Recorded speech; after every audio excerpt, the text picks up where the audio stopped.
Despite how this intro may make you feel, this is not going to be one of those videos where a YouTuber treats a game or video as a thinly veiled excuse to psychoanalyze themselves. Mostly because I already pulled that bit. Besides, I don't connect to this game in the same way that I do something like Days. Kingdom Hearts 3 is just a simple little story, a tale of good and evil. I mean, it's not simple, but it is certainly straightforward. No, this video is intended to be a focused, as concise as I care to make it, analysis of this game's story and gameplay. For those of you clicking on this video having never seen this channel perhaps, or maybe it's just your first video in this series in which I have analyzed every Kingdom Hearts game in release order, here's the two main points that I'm going to spend the next 3 hours or so defending. First, Kingdom Hearts 3 has the best gameplay in the entire series, and it's not even close. It received some post-launch updates that definitely helped this be the case. I can't blame people for thinking the base game is boring, too easy, or strategyless and button mashy, because it largely was. The game that we got early 2020 is not the same game that we have now, and to me, it is way more than worth a replay if you hated it to start. Critical mode gives much more challenge, and the introduction of abilities like Critical Counter have not only transformed the game into an amazing action RPG, it's brought the game to the point that it is honestly more similar to Kingdom Hearts 1 than 2 in a lot of ways. The funny thing is, this combat system was already there in the launch version, they just added some abilities that encourage you to interact with it in the way that it's the most fun. The extra challenge also strongly encourages you to engage with all the game's admittedly complex systems that most people won't. The same exact thing happened with KH2 in the final mix version, which is frustrating, but just rest assured that Osaka Team has completely redeemed themselves. Not to say that I've forgiven them for Mysterious Figure, but they've proven themselves more than capable now. Even the fights in the base game are almost all perfectly fine, with one crushing exception. Point number 2, Kingdom Hearts 3's story is beyond flawed. I've gone through a journey of discovery with this series specifically to unpack why I don't like this game's story. And the answer that I came to seems so obvious to me now, but back when I first played it, I didn't know exactly how to word it.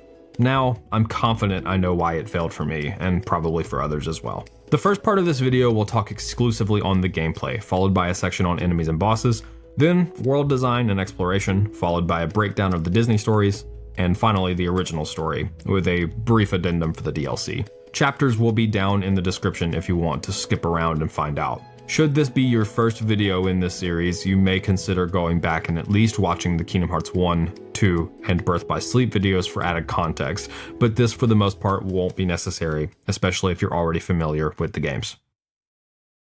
Kingdom Hearts' two main styles of gameplay have seen significant exploration over the course of the series. Somehow, the command menu, despite feeling like it is the less explored and iterated on, is actually the one that has had the most games devoted to it. The command menu has Kingdom Hearts 1, 2, Days, and now 3, plus 0.8 depending on how you count that, since that one is basically just a glorified tech demo for Kingdom Hearts 3. Command Deck has Birth by Sleep, Recoded, and Dream Drop Distance. Maybe this perceived ubiquitousness is due to my disdain for the Command Deck, or perhaps it's the fact that the command menu style hasn't been utilized for quite a while in the series at this point, but for a time it seemed the Command Deck was sticking around. I'm speaking to my experience waiting for Kingdom Hearts 3, but not actually being up to date with the development of the game, nor the interviews Nomura conducted prior to its release. All the way back in 2015, Nomura stated in an interview with Dengeki PlayStation that the battle gameplay returns to commands such as attack and magic rather than deck commands. I thought that kind of gameplay styles had the royal right to be used in a numbered Kingdom Hearts title. Is this Nomura's admittance that the command menu is the objectively superior gameplay style, or is this simply an acknowledgement that the numbered titles should each feel the same? I'm not really sure, but I figured this is as good of a time as any to give my final thoughts on the command deck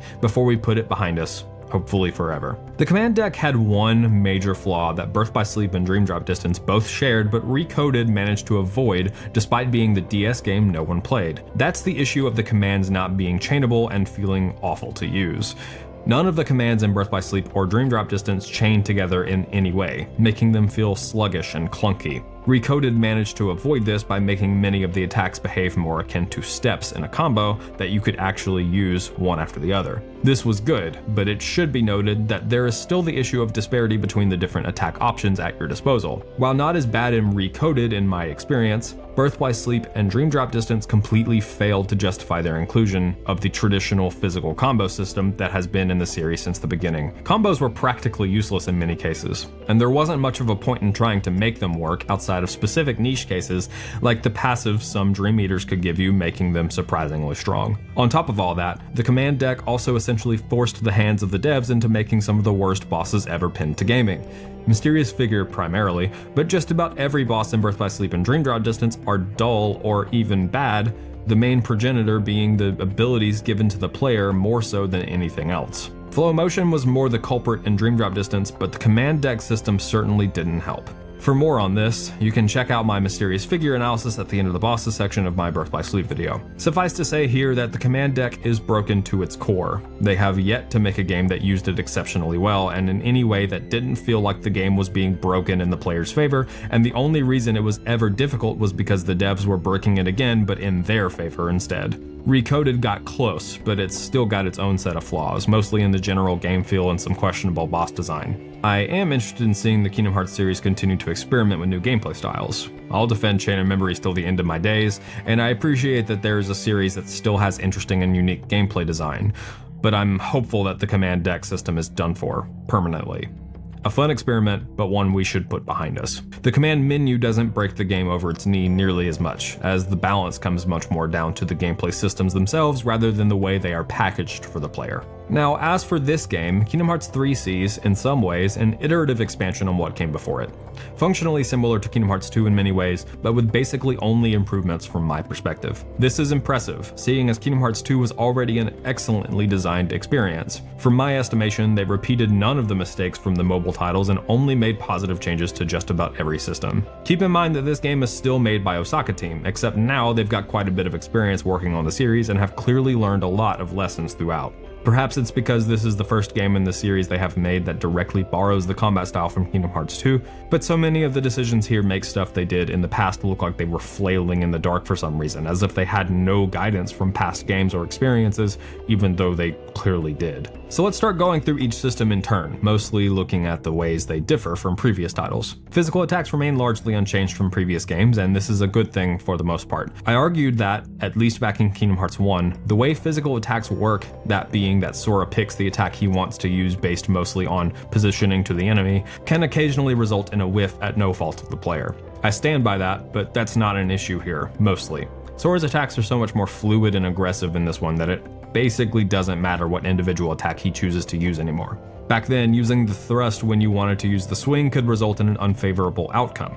Now, things are not so touchy. In the base game, all of Sora's physical attacks are valuable in just about every situation, with the only caveat being that they feel sluggish at times, especially against particularly powerful bosses. There are also some combo modifying abilities that are completely useless. This is best felt by switching from the base game combos to the ones added in the updates post-launch. I'll get into the differences in all of the versions of this game in a few hours, but one thing they added that's relevant here is a new set of combo moves for Sora to utilize, which greatly increase the speed, reach, and reliability of his physical attacks. The base games aren't the worst thing in the world, especially in the latter two criteria I just listed, but in terms of speed, they are slow by comparison. The important thing is that physical attacks are now back in parity with the rest of your offensive abilities, and have returned to being your primary form of offense for most fights. A major change to highlight here is that physical attacks are now cancelable by blocks or dodges, with the sole exception being long finishers. I have said in the past that this change would only serve to make the games even easier if enemies and bosses weren't designed with this in mind,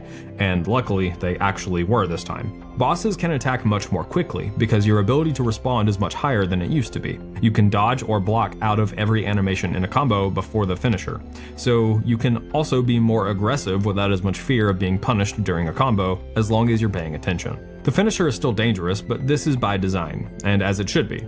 The finisher is strong and should come with a high risk as a result. In keeping with the trend of making physical combos better, they also fixed the way enemy staggering works. Regular enemies stagger consistently, as they always did in the past, with the exception of the largest and most complex of the bunch, and bosses, which logically should stagger to physical attacks, always do, as long as you're attacking during a proper opening. Whereas physical attacks in Birth by Sleep and Dream Drop Distance were oftentimes your least effective and most dangerous option, they have returned to their status from Kingdom Hearts 2, and the game now feels like Kingdom Hearts to me once again. There's more to say on physical combos obviously, but let's move on for now. The magic spell list has been altered slightly, and some spells now pull double duty to fulfill the niches of every spell from Kingdom Hearts 2. Fire still tracks the target, nothing really special there.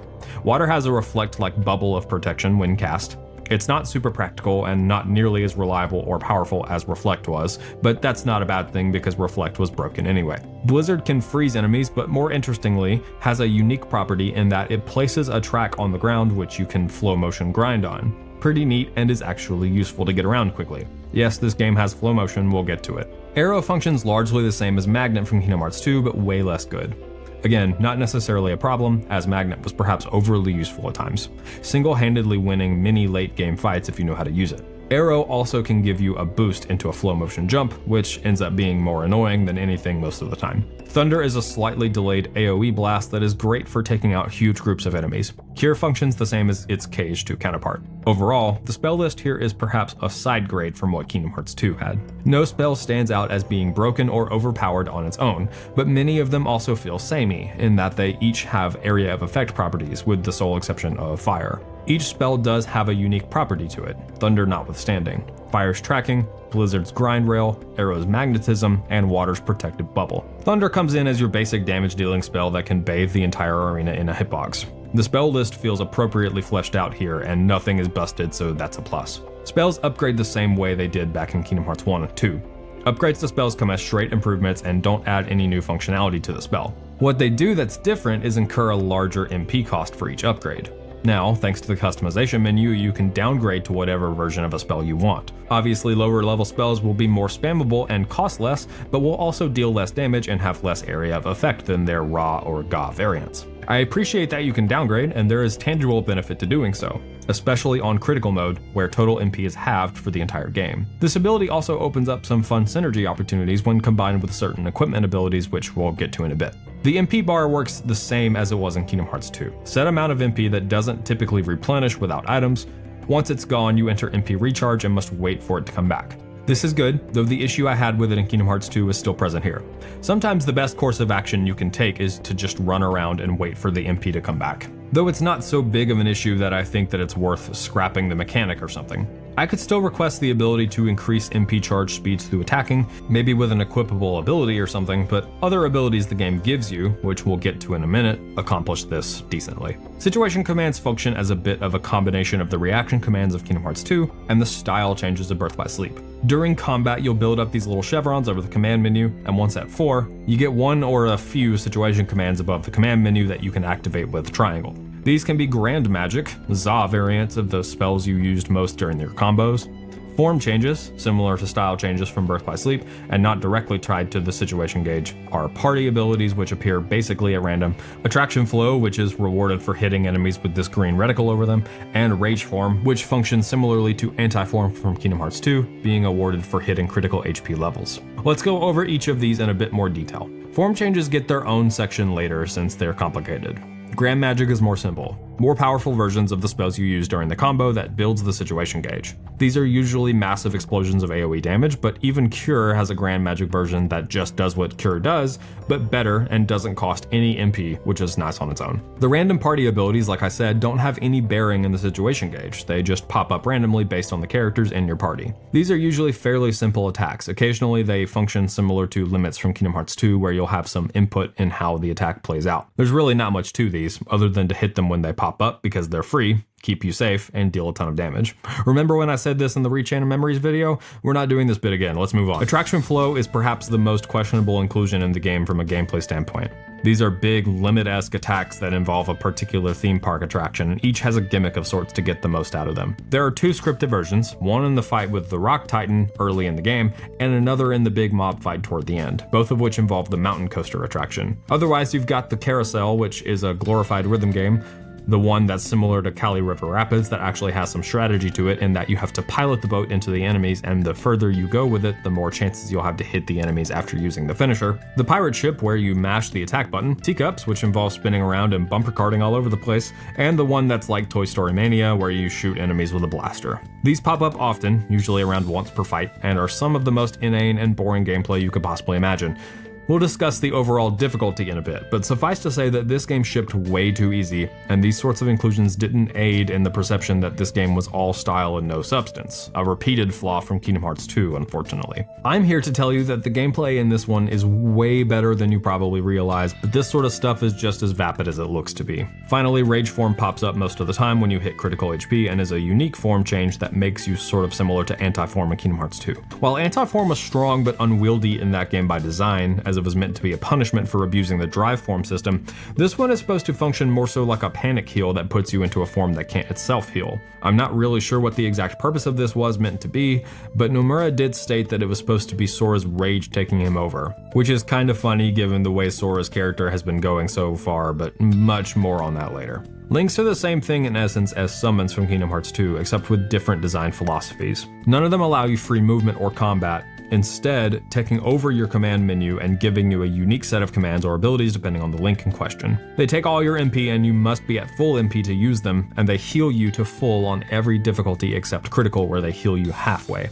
You also take reduced damage while using them, though notably not 0 damage, and you can't die during a link. Sora will remain at 1 HP until it ends. Meow Wow Balloon, King's Flare, and Sea Spectacle are the more traditional and simple of the 3, mostly focused on moving around and dealing damage, similarly to limits in Kingdom Hearts 2. Sea Spectacle has a light amount of timing involved in pressing the jump button at the right time when the 2 circles overlap in order to get the most out of it, which to me acts as a fun little nod to Kingdom Hearts 2 Atlantica. The other 2 are self-explanatory. King's Flare and Sea Spectacle are my 2 most used, as they both can tear through bosses and mob fights with relative ease. The remaining 2 are a bit more complicated.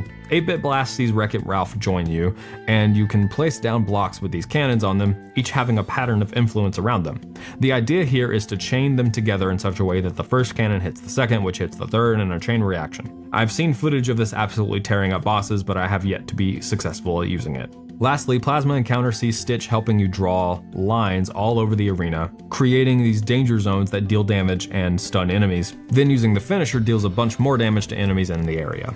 Links are powerful and useful, absolutely able to demolish bosses and mob fights quickly and without much effort, which makes them right at home with past iterations of limits and summons. Using them requires more of a commitment, which sort of balances them, but they can still feel broken at times, even on critical. Shotlocks also make a return and are tied to the Keyblade you're using rather than being something you have to equip separately. Far less broken this time around, I would say, largely because it's difficult to use more than 2 in a fight without restorative items, and I think that most of them do less damage than they used to. Some of them can heal Sora as well, and some of them are more so for single target damage, but generally they are for dealing damage to large groups of enemies. I don't know that I have much to say here beyond that. They're good, a similar amount of good as they always have been, but feel a bit better balanced this time around. Now let's talk defensive options. These are significantly more robust this time around and are the main thing that gives the combat in this game its identity. You got blocking and dodge rolls, both of which exist basically unchanged from the previous games, with the exception of the fact that you can perform them at basically any time and cancel animations with them, as I stated previously. The blocking in this game is more like what you'd expect a parry to be from most games. It completely negates damage, but must be timed properly. It also opens up the opportunity for counterattacks, and these are this combat's bread and butter. The game is at its absolute best when it allows you to block and counterattack bosses with good timing and high reward. Check out this footage of my fight with Marshmallow. This is all pro codes, meaning I'm basically playing at level 1 with almost none of the game's more broken mechanics like form changes and shot locks. What you may notice from this footage is that blocking gives a prompt to counter, and counters have iframes, allowing you to sneak in counters in the middle of combos. You can then cancel the counter animation with another block in order to chain these things together. This feels incredible, exhilarating, and is more difficult to accomplish than you may think based on that description alone, but it is so satisfying when you manage to pull it off. Now let me remind you what the best combat of Kingdom Hearts 1 looked like for me. This is why I say that Kingdom Hearts 3 is more of a return to the roots of the series than most people realized. There's this focus on razor-thin margins, staying in the enemy's face and blocking and countering with good timing in order to make openings for yourself. Not every boss is like this in Kingdom Hearts 3, but all of the best ones are, and when it's at its best, Kingdom Hearts 3 delivers on being what Kingdom Hearts 1 wanted to be, but couldn't, whether due to hardware limitations or development infancy. I honestly can't properly convey to you how much I love this system. Having iframes during counters is an inspired choice that opens up so many options, not only for players to find cheeky moments to deal damage, but also for devs and how they make these boss fights. We'll be really digging into the combat in the boss section, as always, and a lot of the discussion is going to be focused around the process of finding and exploiting openings, because all the best bosses in this game are built on that concept, and it's phenomenal. Thankfully, parries, as I've been using the term in past videos, have made a return. A parry in this game is when an enemy strike and your own strike collide, usually resulting in a neutral outcome. While they were a critical linchpin of Kingdom Hearts 1, seeing as guard was unlocked through level ups and therefore wasn't a given, they have seen waning relevance in the series up to this point. I have postulated in the past that parries as they work in this series are one of the reasons that Kingdom Hearts can have combat with small telegraphs and still be fair, seeing as most other 3D action RPGs don't have a system like this. They'd been almost entirely done away with though until now, and I'm glad to see their return, but they are a bit less prominent than in Kingdom Hearts 1. They soften the combat up a bit to give you some leeway and forgiveness for poorly timed strikes, but they are not a viable strategy this time around. Difficult to pull off and don't often give you any form of retaliation. And this may be a good thing. If they worked as well as in Kingdom Hearts 1, combined with your newfound abilities and the iframes incurred by countering, parries would almost certainly be absolutely broken. As it stands, they are a welcome addition that doesn't show up too often. Gliding has been around since the beginning and has seen practical use in combat quite a bit, but I feel like there are more attacks in which glide is the primary expected response in this one. Lots of attacks in the super bosses are dealt with well using glide, though none of them are as easy as, say, flow motion spam and dream drop distance to accomplish. It still takes some thought to use it properly to avoid attacks. This attack that Dark Inferno uses, the only super boss in the base game, is a great example of weaving it in with other abilities in order to better avoid certain things. As far as aerial defensive options are concerned, you still have access to guard because you can use it in the air now, which is a wonderful change, and unlike when Aqua could do it in Birth by Sleep, it doesn't incur an insane amount of ending lag, meaning it's a viable defensive option while in the air. Though being in the air is still not quite as safe as being on the ground in most cases. Besides that, you have Air Dash, which is snappier than past versions, but is still far less safe than dodge rolling, and Double Flight, which is a simple second jump that doesn't have the parry capabilities or iframes like in Kingdom Hearts 2, but that's not too big a deal, since it's clear the devs wanted being in the air to still be more dangerous. So many of the super bosses have attacks which are simply there to knock you into the air and put you into a disadvantageous situation, so your defensive options are limited while they're on purpose to make it more risky. I do have one glitchy issue though. While falling, after certain actions, there is actually a brief moment where you can't block, and this has gotten me killed so many times, mostly on Skull since you have to attack him in the air exclusively. It's hard to describe, and I know this footage looks like I'm simply falling and not doing anything and dying, but I promise you, I'm pressing guard and it just isn't doing anything. It only happens with guard though. I got in the habit of using double flight if I thought an attack might come at me during this brief window of time so that I wouldn't have to worry about the game eating my guard input. Okay, so other gameplay things to talk about. Firstly, flow motion. Flow motion is so neutered this time around that it's honestly insane. This is the pendulum swinging about as far in the other direction as it could possibly go. This interview Nomura had with IGN seems to imply that Nomura received feedback that it was hard to control and that the consumer didn't know what to do with it. Not sure if this was a disguise for the truth, that being that it was busted beyond belief, or maybe it's true and it's the main reason they decided to retool it, but regardless, it's been retooled into a ghost of its former self. I prefer this greatly, but it's a bit of an odd inclusion and ironically doesn't flow well with the rest of the mechanics, or even with itself. Notably, all flow motion abilities can now be disabled in the abilities menu, which is great. There are, however, a couple times where flow motion abilities are required to progress, which can be confusing if you turned them off 15 hours ago and forgot they exist. Form changes are the new iteration on style changes from Birth by Sleep, and they function similarly. Form changes are tied to the keyblade you're using and can augment any part of your moveset, from physical attacks, defensive options, and even how magic is used. They are built up by striking enemies with a keyblade, and once the situation gauge is full, you get a form change, mostly. It is random, unless you have Critical Converter on. There are a number of different styles, each with unique properties, but here's the basic idea. They are most often based on wide sweeping attacks that are great for mob fights, but are often a bit unwieldy for boss fights. Second form is perhaps the most practical for bosses because it retains a similar moveset to your standard form, though they each are possible to use in any context. Counter Hammer is perhaps the most practical and usable for any situation though.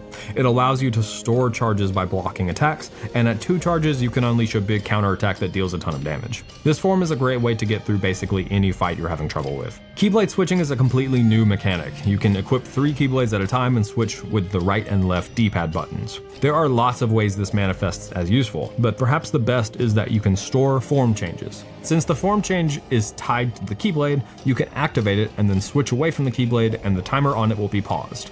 You can have 3 form changes going at once using this function. Keyblades in this game have unique abilities, lengths, and stats as well. One common tactic for this would be to have strength-based keyblade and a magic-based keyblade, and some sort of utility keyblade in the 3rd slot. You can switch to physical or magic-based keyblades anytime you know you're going to be using those abilities respectively, and there are even times when having a long keyblade is disadvantageous, like in Luxord's data battle in the DLC, where the ultimate weapon, being one of the longest in the game, can sometimes cause you to do things that make the boss harder, so switching away from it during certain sections is good. I appreciate this mechanic, though it's a bit understated overall. Since all keyblades have the same basic moveset, i.e. your physical combos aren't affected by your current keyblade if you aren't in a form change, this doesn't strike as useful as in the games it was inspired by, like DMC just as an example. Air Step is maybe my second favorite addition to this game, just behind the new counter system. You hold R1 to go into the shot lock reticle, but now you can also look at enemies, most bosses, and certain spots in the world, and dash straight to them quickly.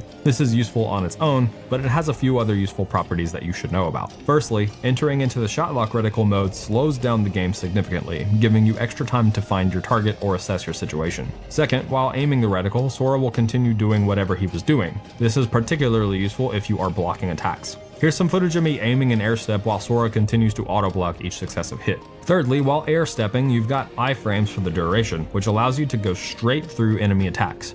This is particularly useful on the super bosses because oftentimes you have to find openings in the middle of attacks, and this is a great way to do it. Once you get to your target, you can perform a flow motion attack, or if those are disabled, you can just go straight into a combo. Air steps are an incredible addition to combat. They allow you to move from enemy to enemy quickly to keep the pace of the combat up in these larger arenas with lots of spread out enemies. It's also just a fun traversal ability, a bit of a one-trick pony, but makes traversing some areas much better. You'll likely see me using air step all over the place in this footage. It's powerful but far from broken and opens up lots of combat opportunities. Items are the same as they ever have been, basically. Like in Kingdom Hearts 2, you can put them in your shortcut menu, and they have a similar level of usefulness to the Kingdom Hearts 2 versions. You can block and dodge roll to cancel the animation slightly faster without canceling the item itself, making them a bit more wieldy during tense combats. Oh, and you can now use items in the air, which is great for giving them more usefulness during combat, making items in Cure a bit more in parity than they had been. Good stuff. As for party members, you can have up to 4 at a time. Donald and Goofy are basically always with you, and there's 1 or 2 party members that hang out with you depending on the world. I think they are noticeably more capable in combat. I have numerous clips of party members doing tons of damage, blocking attacks, knocking enemies off guard, and healing Sora. They also have abilities which sort of feel like the party member limits from Kingdom Hearts 2. These appear at random and often have some kind of minigame attached to them. For Donald and Goofy, these are usually quick one-shot powerful attacks. Not interesting, but nice to get. Since I have basically nowhere else to fit this, here's a paragraph on cuisine. In Twilight Town, Remy from Ratatouille will ask you to collect ingredients for his restaurant. These are littered all over the world, and your party members won't let you forget about it. This might be a good spot to find some ingredients. These can be used to create meals which boost your stats. I wonder where this mechanic started because it has become shockingly ubiquitous, especially in the Japanese RPG scene. Anyway, you cook with these little mini games and your rating determines the quality of the dish and can increase the stat boosts you get from them. If you eat a full course, you can also get a bonus ability, ranging from things like increasing EXP gains or doubling the stat boosts of the meal. Cuisine is particularly useful if you're doing a challenge run, such as level 1 or all pro codes, in order to make up some of the difference of being underleveled. At launch, I was underwhelmed with the concept because the game was too easy, but now that I've done a few challenge runs, I definitely see their benefit. Now for some more mechanical things. The big difference in the pause menu is just that they removed the walking animations in favor of the characters posing for a photo op at Disney World. This is fine, I guess. What is less fine is the 3D portraits and the health bars replacing the much more expressive 2D portraits from past games. The expressiveness is not just a feel thing. These portraits are great for keying you into your health situation or the situation of others,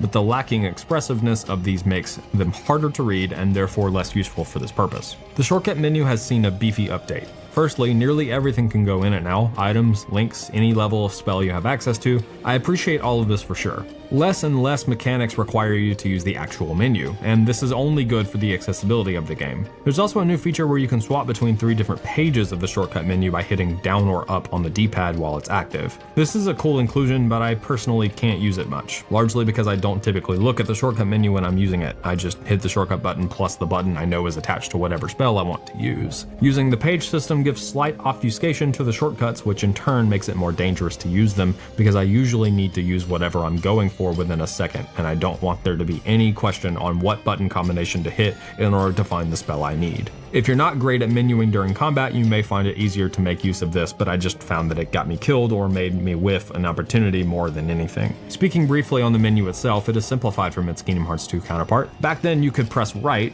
I think, on the D-pad in order to switch to a second page with more options. Despite the fact that I'm sure there's just as many if not more mechanics in this game at your disposal, they are all handled in one page of the menu plus situation commands. I thought Kingdom Hearts 2's handling of all the systems was decent, but this is better. The second page of the menu in that game, again, only added more obfuscation that could have been dangerous. On one page, pressing down once got you to magic, while on another page, pressing down once got you to something completely different, and if you were quickly trying to find an option in the command menu without looking at it, you may have accidentally done something you didn't mean to through little fault of your own. Not a big deal, I just think this simpler menu is better. Equipment is largely the same as it always has been, except that the abilities you get from the equipment now are more varied than they used to be. The most common are situation command augments, stuff like being more likely to proc certain grand magics or whatever.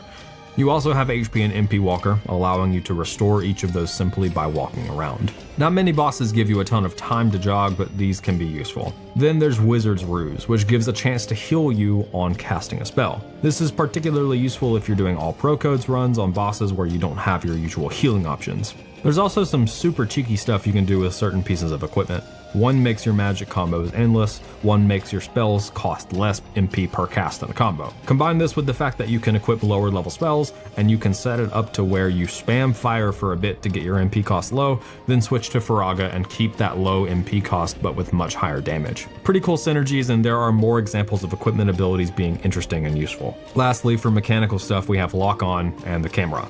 Lock On is largely unchanged, except to say that it feels broken, or at least worse. I have lots of footage of Sora turning to attack a random mob halfway across the map when there's clearly better options, and this has even happened to me in bosses where Sora will decide to attack a target that is even off screen and further away than the one that I was trying to go for. This highlights that quirk of the combat in this series that looms quietly under the surface but every now and again pops its head up to nip at your heels. There's a lot of assumptions the game is having to make about what your intentions are, and it feels like this game in particular makes worse assumptions than some of the ones in the past have. Maybe this is due to the more complex, larger mob fights or whatever, but this is a bit more than an annoyance. The camera is decent, but every now and again it will do some shenanigans where I won't be able to properly see what's going on to respond to something the boss or enemies are doing. This is most notable in any boss fight against something that is giant. Largely the camera does a good job, but every now and again it'll get really confused trying to keep everything in frame, and it honestly just makes the experience a bit worse. Kingdom Hearts 2's camera wasn't as smart, but it often did a better job while keeping it simple. As for game feel, firstly, the floatiness we've spoken of in the past is still here, though it's not even nearly as bad as it was in Birth by Sleep. Yes, when Sora attacks in the air, he takes quite a bit of time to start falling to the ground, unlike his Kingdom Hearts 2 counterpart. It's easy to just continually perform air combos in this game, as opposed to Kingdom Hearts 2, where you would likely hit the ground after a combo, depending on the context. As I said in the Birth by Sleep video, this isn't a bad thing necessarily. Everyone is going to have one of these styles that they prefer, and my preference is typically toward the Kingdom Hearts 2 feel. That being said, I don't think Kingdom Hearts 3's feel is bad, and in fact, I think it works well for this game. There are lots of flying enemies and bosses that you have to hit while in the air, and I think if you ported the Kingdom Hearts 2 physics to Kingdom Hearts 3, you'd likely find it annoying to fight these particular enemies and bosses. And the feel from the ground is just as snappy and responsive as Kingdom Hearts 2 in my opinion, which is where you're doing most most of your fighting from in the moments where the feel really matters, like the super bosses. I recently saw a video talking about wholesale porting Kingdom Hearts 2's combat to Kingdom Hearts 3, and I really think this is nostalgia talking here. These are different games with different design philosophies and should not play the exact same. Thinking back, I don't remember any fights in Kingdom Hearts 2 that require you to attack from way in the air consistently, whereas it's a common occurrence in this game, and so the added gravity would just make fighting those bosses more annoying than anything.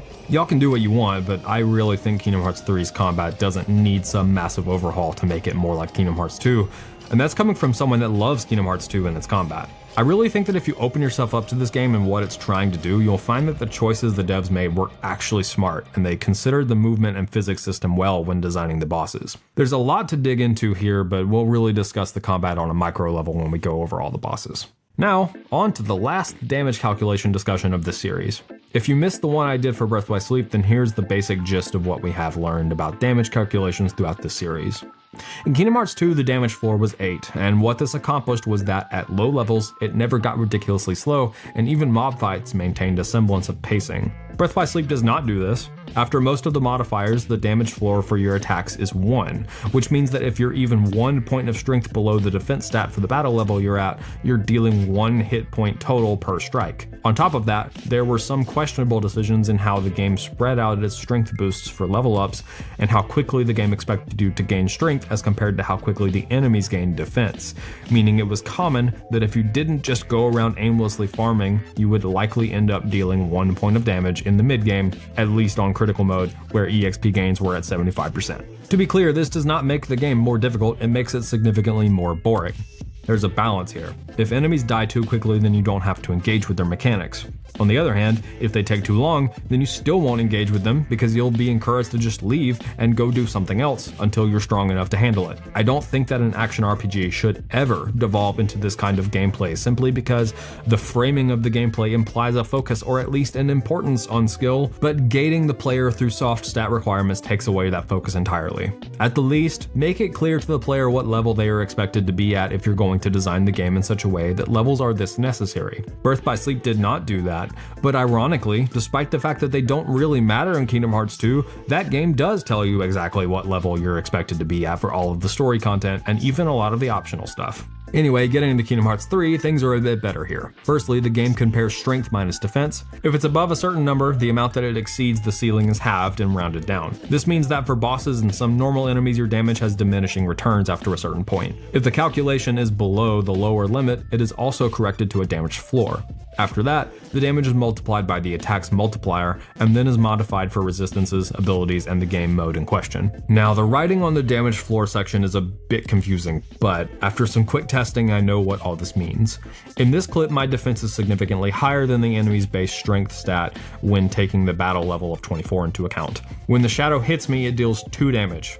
I think it's fair to say that that clears it up. The damage floor for incoming damage is 1 for allies, meaning that enemies can't deal less than 1 hit point on you, but can deal 1 or slightly more than that with their modifiers.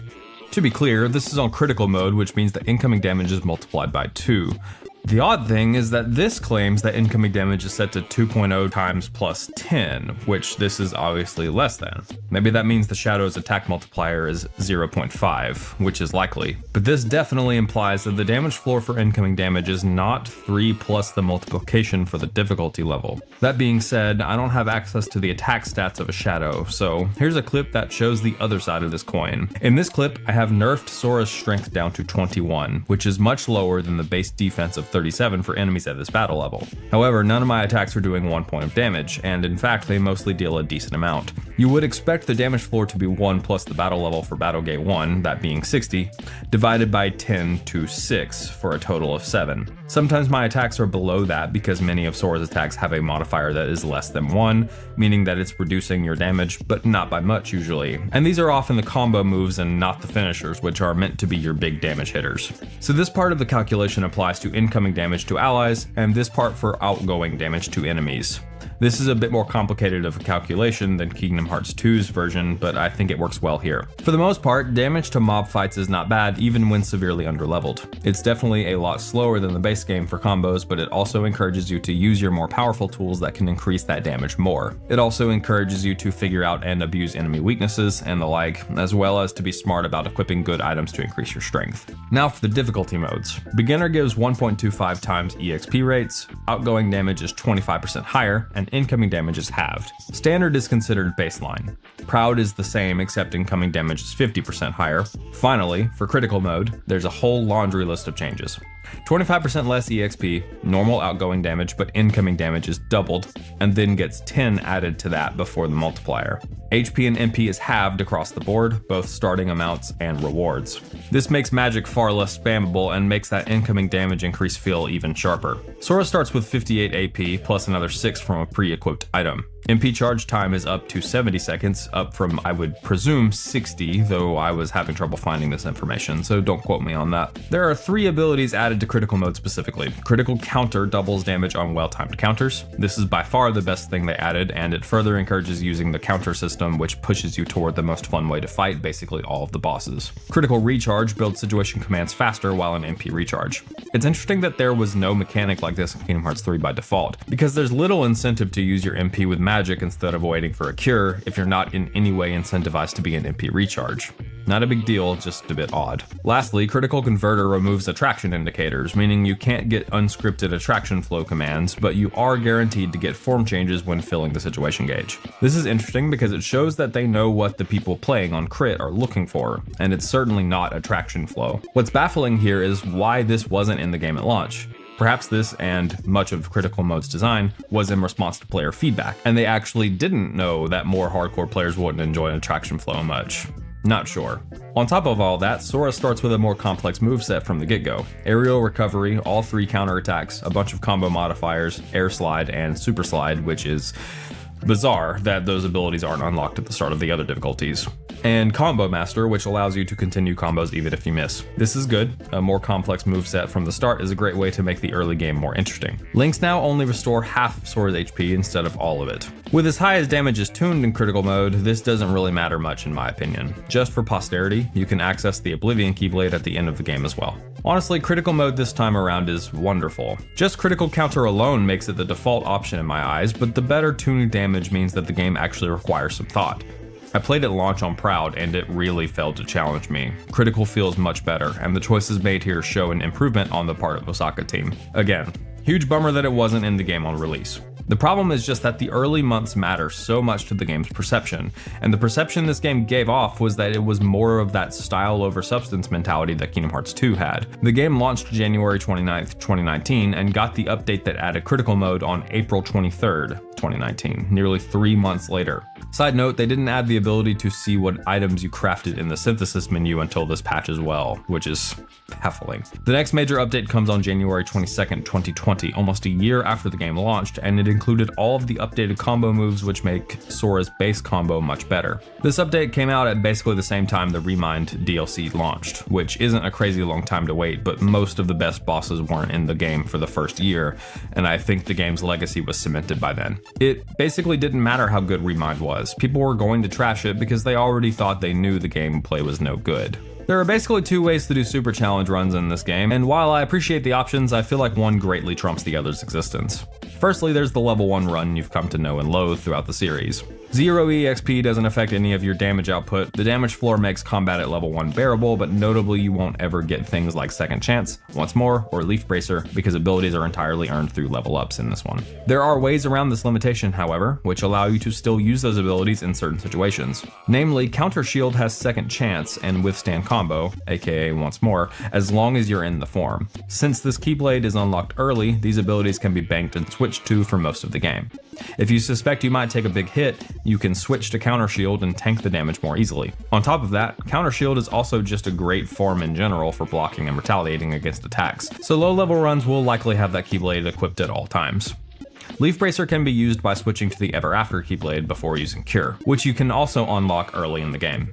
So even at low levels, you can make use of these powerful abilities to avoid death as long as you're preemptive with switching to the right keyblade at the right times. In keeping with this, if you beat the game and start a new game with your old save, you can keep your keyblades and start a level 1 playthrough where you have Ever After and Hero's Origin from the start, on top of the Ultima Weapon or other really powerful late game keyblades, though take note that they are reduced back down to level 1 and have to be upgraded again. Furthermore, both Second Chance and Withstand Combo can be acquired from equipment, though these rewards are much more late game and perhaps not as important to this discussion. Beyond those things, you're mostly limited in your combo potential, but you still have things like form changes, grand magic, attraction flow, and items to help you out. With damage as low as it is at level 1, you are also encouraged to use all your tools in order to maximize damage output, which can be fun in its own right. I think a level 1 playthrough of this game is doable, but if I'm being honest, I highly prefer pro codes. Pro codes were added with the DLC and feature a number of modifiers to make the game more difficult. These can be turned on and off at will from the pause menu, and beating bosses with them on awards merit points, which are for bragging rights. There are 13, of course, and most of the names are fairly self-explanatory. We've got 0 defense, no shot locks, no cure, no battle items, no links, no form changes or grand magic, attractions, team attacks, and Kupo coins, which are coins you can buy from the shop that revive you after death 1 time. From there, we've got default status, which sets your stats back to their initial value, i.e. level 1. Notably, this is not affected by equipment, keyblades, cuisine, or permanent boosts. HP and MP slip will tick down your HP and MP respectively. Notably, they won't put you into MP charge, nor will they drop you into critical HP levels. Finally, the ability limit limits you to 30 equipped abilities, regardless of how much AP you have left. This sounds like a lot, and truly I think it is. Sometimes you have to make an interesting decision on what abilities to give up, but for the most part I've found that I always had enough space for the abilities I wanted. The great thing about pro codes is that they allow you to fine-tune the difficulty to exactly the kind of challenge you're interested in.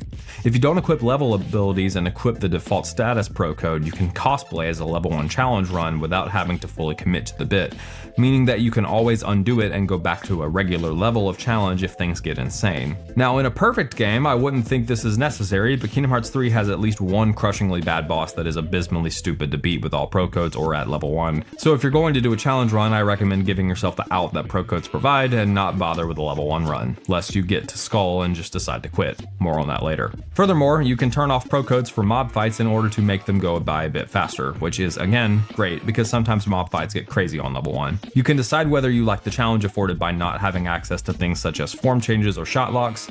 To be honest, I don't use either much in boss fights, but if you use them right, they can absolutely demolish bosses without too much thought, particularly links and shot locks. On the other hand, fighting without any of these options is kind of boring at times, so you may opt to allow yourself to have one or some of these options. Combining no cure and no battle items makes your healing potential extremely limited. There are still a couple ways to heal though. Firstly, if you still have access to shot locks, you can use a Keyblade whose partial shot lock heals Sora, of which there are a few.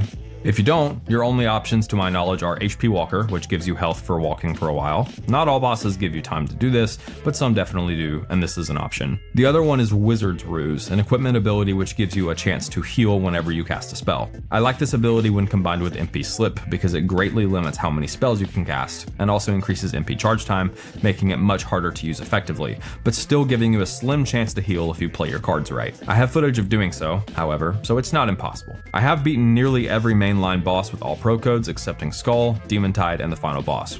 I'll bring up specific stuff I want to talk about with each boss in the next section, but suffice to say that, generally, all pro codes requires you to be nearly perfect and doesn't afford any broken mechanics to allow you to coast through the boss. This is great, especially since you can still make smart use of magic to get around some of your limitations, and most of the bosses are high quality enough to support this extreme level of difficulty. Pro codes are a wonderful addition to a game that was, on launch, way too easy, and it's clear that the devs had a good idea as to why. I see this as a wonderful balancing of casual enjoyment and more hardcore challenge, allowing each player to fine-tune their own difficulty, and even kind of rewarding them for doing so. The only odd thing with the scoring system is that you can't easily go back and refight bosses in the main story. I got around this by always quitting and going back into a boss before I saved after beating them regularly, then beating them with as many pro codes as I could. It's odd though, considering Battle Gates made a return from Dream Drop distance that Boss Gates wouldn't have, but oh well. But hey, maybe you find that the game is actually too hard for you. Well, they also included easy codes, known as Fast Pass codes in Japanese, which speaks to Disney's old Fast Pass system, which I like. They are the opposite of pro codes in that they make the game significantly easier for the most part. If you're looking for literally zero challenge at all, look for these. There's even some little achievements you can get for doing certain things with easy codes, which is fun. More options is always better in my eyes, at least in games like this where crushing difficulty isn't the primary goal. So overall, combat is greatly improved in this one. We'll see that more with the boss discussion, but let's also quickly overview one other thing that made its return from past numbered titles, the gummy ship. This is definitely the most fleshed out the concept has been, and they have even included ways that the gummy ship connects to the main game so it doesn't feel like a glorified lock and key doorway. There are two gameplay modes, exploration and combat. Exploration sees you traveling around one of 3 overworld maps in space with some basic but effective flight controls. You can shoot, boost, and there's lots to explore and collect, including the best source for late game Keyblade upgrading materials. Flying into an enemy will start combat, which is similar to Kingdom Hearts 2's gummy ship missions, though with far less spectacle in the backgrounds. The most notable thing about the gummy ship is that it's borderline optional now. There are certainly parts that can't be skipped, some bosses, but nothing is so difficult that you'll be forced to do much grinding to level up your ship in order to progress. Looking at you, Kingdom Hearts 1 Proud Mode. Generally, you can just fly around all the enemy indicators and head straight for the next world that you need to get to, and the game isn't going to stop you that often. You may not want to do this though, because the gummy ship has been fleshed out enough that I find it to be actually enjoyable, if not a bit monotonous at times. Bosses are often grand, multi-step processes that sometimes even require you to think a bit, but mostly you're just moving in a predictable pattern and training your bullets on the boss's weak spot when possible. Beyond that, there's a decent amount to see and find, and I appreciate it much more than past iterations for sure. I think this one is going to age the best. Thanks to Nomura finally leashing our boy Sora, enemy design has gotten a lot better since the last iteration. There are less, if not no, homing missiles or other such weird things besides from boss attacks where stuff like that makes a bit more sense. In fact, I feel that there is a better balance here than usual of ranged and melee attackers, which makes combat with mobs more interesting. They feel appropriate for what the game is trying to do. That being said, being sniped from off screen never feels great. Anytime there is a fight with a ranged attacker, you'll probably want to go out of your way to get to them and deal with them first. Luckily, thanks to things like shot locks and air steps, this is actually easy to accomplish and doesn't become some big issue. Now, more than ever, if you're getting sniped from off screen by a ranger, it's your fault because of the tools the game gives you to deal with them, which is more of a praise for the design on Sora's end than the enemies, but the thing is that these things are inextricably tied together. Where the enemy design in Dream Drop Distance felt like the designers were often beating their heads against a wall trying to find a way to make enemies interesting or challenging given Sora's moveset, it now feels like the designers were able to take Sora's moveset into account and actually build enemies that encouraged you to use all the tools at your disposal, rather than basically forcing you to only engage with 1 or 2 of them in the case of flow motion. Nothing is designed in a vacuum, and you can really feel this fact in how the enemies are designed. Mob fights also typically involve way more enemies without feeling too unfair, and this is for a few reasons. One, I think the enemies this time are a bit less aggressive, at least in groups. I've got some clips of enemies just not attacking much if I'm standing around, meaning they must be somehow designed so that they only start acting once you're on the move and attacking other enemies. This makes them feel a bit less oppressive. The second is that Sora has way more crowd control options than he did before, with large AoE blasts of magic, form changes being primarily designed around crowd control, and party members that are worth something and deal with enemies well. Enemies are also much easier to stagger than in Birth by Sleep or Dream Drop Distance, so you can keep enemies staggered in order to make the playing field a bit more level. This all culminates in mob fights being much more manageable, though there are some situations in which they can still be challenging, especially on higher difficulties. Enemies with complex-ish movesets, larger enemies with smaller mobs backing them up, and more than a couple arenas with environmental hazards you have to deal with at the same time. I think the mob fights are way more interesting than they have been in the last couple games, which means they don't feel like a token inclusion or even a detriment to the game as a whole like they often felt in Dream Drop Distance. Now for the moment I've been waiting for 3 or so years, Kingdom Hearts 3 bosses. As with any game, there is a spread of boss quality here, some bad and some good, with most being somewhere in the middle. For this game I decided instead of rating them on a scale of 1 to 3, to do a 1 to 5 scale instead, 1 being the worst and 5 being the best of course. That small amount of granularity I think made the spread a bit more clear. This game's boss roster handily represents a bell curve, as one might expect. This is certainly an improvement from past games where I had a scale from 1 to 3 and didn't put any bosses in the 3 tier because none of them deserved it. I think if Kingdom Hearts 1 and 2 had a 1 to 5 scale, you'd find that most of the bosses were a 2 in both of those games, honestly. So I think this is an improvement for the whole series and not just the games I don't enjoy much. To be honest, this surprised me a bit. Back when Critical Mode dropped, I tried doing a level 1 playthrough and found tons of issues with the bosses in this game. But this time around, recording my footage and watching it back, what I found was that these bosses are actually mostly well done. For the main game, there are somewhere around 28 bosses depending on how you slice some of them. Let's start at the bottom and move our way up from there. Absolute worst boss in this game is debatable, but I'd say the Demon Tide fight in Twilight Town specifically is a strong contender. The problem here is that this boss was not designed to be fought in an arena this cramped, and it regularly phases through the buildings and disappears before reappearing with an attack you can't really predict. The camera also hates the move where it dolphin jumps in and out of the ground in this arena in particular. Luckily, you don't have to get through the entire health bar, but I just have no idea what they were thinking putting this boss here. King of Toys is normally a rank 2 boss. The issue here is just that it's boring. It's one of the only bosses with these clear and distinct attack and defend phases, but it doesn't justify that format by giving you interesting things to do while you're defending, so you're just running toward it and dodge roll spamming for a while with little threat of dying. One good thing about this boss that saves it from rank 1 status is that once you're on the back of the King of Toys, you can perform some risky maneuvers in order to stay on its back and deal more damage. Eventually it'll force you off anyway, but during that time it's a rewarding challenge, especially on all Pro Codes runs. Speaking of that though, thanks to the increased amount of time you spend in the fight, all Pro Codes ends up feeling more like a slog than anything. It's not that damage is too low, damage is actually okay on most APC bosses. It's the forced waiting periods, something almost no boss in this game does beyond this guy. Dark Baymax is going to get a footnote here in the rank 1 category because he's a gimmick boss that involves riding around on Baymax the entire fight. What I appreciate about this is that they actually somewhat decently tutorialize you on the controls of this throughout the world, and it's roughly based on Baymax's party ability, which you will likely have used a couple times by now, so this isn't as bad as it could be for sure. That being said, it's a lame boss with some questionable design, primarily on the part of your defensive options while in this form. Attacks are difficult to dodge, but mostly because of the way you're expected to dodge them, making it a crapshoot, especially bad on APC. Then we have Skull. I go back and forth on whether or not the non-APC version of this fight belongs in 2 or 1, honestly. As I'm writing this, I'm leaning toward 1. There are so many issues present here. Let's start with the camera. This dude is massive, and the camera regularly fails to keep track of him in a way that you can actually see what he's about to do. I've got some wild clips of the camera doing things that made the next attack practically invisible. That being said, there's also the issue of the readability of his attacks in the first place. From certain angles, his charge attack is impossible to see, and the telegraph for it is so subtle anyway that it's easy to miss. Sometimes if he pivots at the same time that he's readying a claw swipe, it can be jarring to determine what it is he's even doing before it's too late. This issue of bosses sometimes turning on a dime at the same time that they ready an attack can also be seen elsewhere. As the fight goes on, his main gimmick for making it harder is to spawn mobs, which is always a lame mechanic. Here, it's somewhat easy to deal with them just by throwing out a thunder spell with a good timing, but still, lame inclusion. Finally, his DM is abysmal. Skull disappears, instead opting to force you to kill enough of the wolf head mobs in order to trigger a reaction command that lets you push the phase. If you don't do this in a certain time frame, you lose automatically, but that's not really the worst part, honestly. And in fact, I could deal with this, even on all Pro Codes, but what I can't deal with is this. Take a look at this beautiful clip, which perfectly sums up the issue.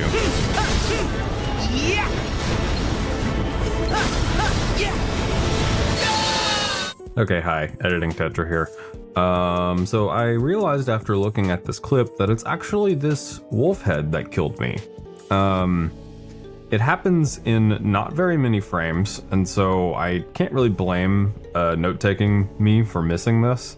But it's still kind of an insane death, and I still think that it shows the issue that this boss has with this DM just having this insane section where things can just kind of kill you from off screen regularly and without much recourse.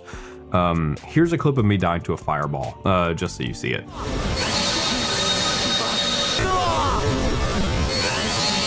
This is probably a good time to mention that I logged 491 deaths in my playthrough across both regular and APC runs. This is not all my deaths, to be clear, in totality is probably over 600 or so, but these were the ones I felt it necessary to include at the time, whether that be because I was confident after a while that a boss was fair, or I didn't review some of the footage because it wasn't particularly interesting. In keeping with my old pattern of logging each one as being totally my fault, debatably my fault depending on the circumstances, or entirely the game's fault, here's the spread. 405 of those deaths were entirely my fault, by my estimation. I try to be gracious to the game when it comes to these things, so you may have sliced this data differently than I did, but that's what I came up with. 39 were debatable deaths, meaning that with a bit more study into what actually caused the death, it could go either way. I usually don't count these against the game, but they are more questionable than the all me deaths. Finally, 40 deaths were just straight up not my fault. Yeah, there's some wonky math here, but I'll blame that on typos. I counted all these using ripgrep and reviewed them using DataView and Obsidian. It's not perfect, but I think these numbers speak for themselves, though I will continue to speak on them as we go through this section. By far, Skull had the highest percentage of deaths that weren't my fault, and accounted for 18 of those unfair deaths, which is nearly half of all the deaths I considered unfair across all my playtime. Many of these deaths were, unfortunately, not directly caused by Skull's mechanics, but due to the falling control loss I spoke of earlier, which means you can't block after starting to fall after certain attacks. While this is technically predictable, I think it's still ridiculous and unnecessary when you can literally cancel animations with a block, but you can't block in the middle of the air while doing nothing after seemingly random attacks. I got to the point where I was able to predict it, but still it got me killed a bunch, as this was the first boss that I really ran into this issue with. Other unfair deaths were caused by the inability to see what was happening, which is a combination of his animations and the camera failing to frame him properly. For some inconsistent behavior, there's also the times where his claw attack came out of nowhere with practically no telegraph, again largely due to him pivoting at the start of the attack in a really awkward way. Not all my deaths were my fault for sure, but I think the number of deaths that were compared to other bosses paints the picture vividly. Alright, now moving up into the rank 2 category. Yeah, that's all the bosses that I would say are just bad, and to be clear, I think the scale is a bit higher here than it was in Birth by Sleep or Dream Drop Distance. A bad boss there was much worse than King of Toys or Skull just in general, so things are actually pretty positive here. Anyway, Dark Cubes, the axe-wielding Heartless, the Rock Titan, and Kraken are all just boring mostly, and in fact, they mostly feel like mini-bosses or preambles to the real fight, especially the Kraken and the Rock Titan. Not bad, mostly just boring. Also taking up shop here is the big fight with the Demon Tide, but only the fight with it with pro codes. The fight without pro codes is a 3 in my estimation. There are a couple questionable moves he can do, largely this one where he starts spitting out Heartless. If the Tide is right next to you when this happens, it becomes near impossible to escape, and he can sometimes weave this in right after or before other attacks, meaning taking the offensive is often more dangerous than it's worth. That being said, I don't necessarily think it's all bad. The main issue is just that it takes way too long for what it is. Considering it only has 3 attacks prior to the DM phase, it doesn't justify its giant HP bar, especially with pro codes. Lastly, in this rank, there's Armored Xehanort, specifically his underwater phase. While the underwater combat in this game isn't awful, in fact it's easily the best the series has seen so far, not that there's much to compare it to, it's still not great. Your combo here is questionably obtuse and elongated, making some combos dangerous and difficult to deal damage with. Underwater spells are a bit different as well, similarly to how some forms will change your spells, though there isn't much to say about this. Your defensive options are limited to blocking, dashing, which feels the same as air dashing, and this move where you spin the Keyblade and move more quickly through the water. All of these are useful at times, but the defensive options are still clunky. This reminds me a lot of Kingdom Hearts 1's flying phases in its final boss, except that was most of the fight, whereas here it's a small portion of it. Okay, on to rank 3. I put Darkseid here because why not? He's the quintessential Kingdom Hearts boss in the sense that it's apparently a crime in Japan to make a single Kingdom Hearts game that doesn't have the guy in there somewhere. Oh wait, he wasn't in Dream Drop Distance, was he? Maybe that's why that game was so bad. Anyway, he's fine here, but doesn't do much as you'd expect. The Titans from Olympus are fine, but largely uninteresting. Air Step is a big help in the first phase against ice and fire, and for the most part, the patterns are discernible. Wind Titan is the second phase, and he's simple. He switches up the arena for a few different modes of transportation, but most of these are non-threatening. Then you just air step to him and start attacking. He has a retaliation he uses eventually that can catch you off guard, but it's easy to block and then just keep attacking. Mostly they are a 3 because they're fun enough, but not interesting. Raging Vulture is a gimmick fight that I actually think is fine-ish. You fly around and have to shoot him, then eventually jump on him and do some quick time events to deal more damage. The flying feels fine, you can hop off to cure or whatever whenever you want, and the attacks are all predictable from what I can see. I remember him being much harder on my first time through on crit, but it's possible that they adjusted him to make him easier in a patch. I've seen this referenced in a few places but can't seem to confirm it in any official sense, so take it with a grain of salt. This could be even higher if it had less health overall.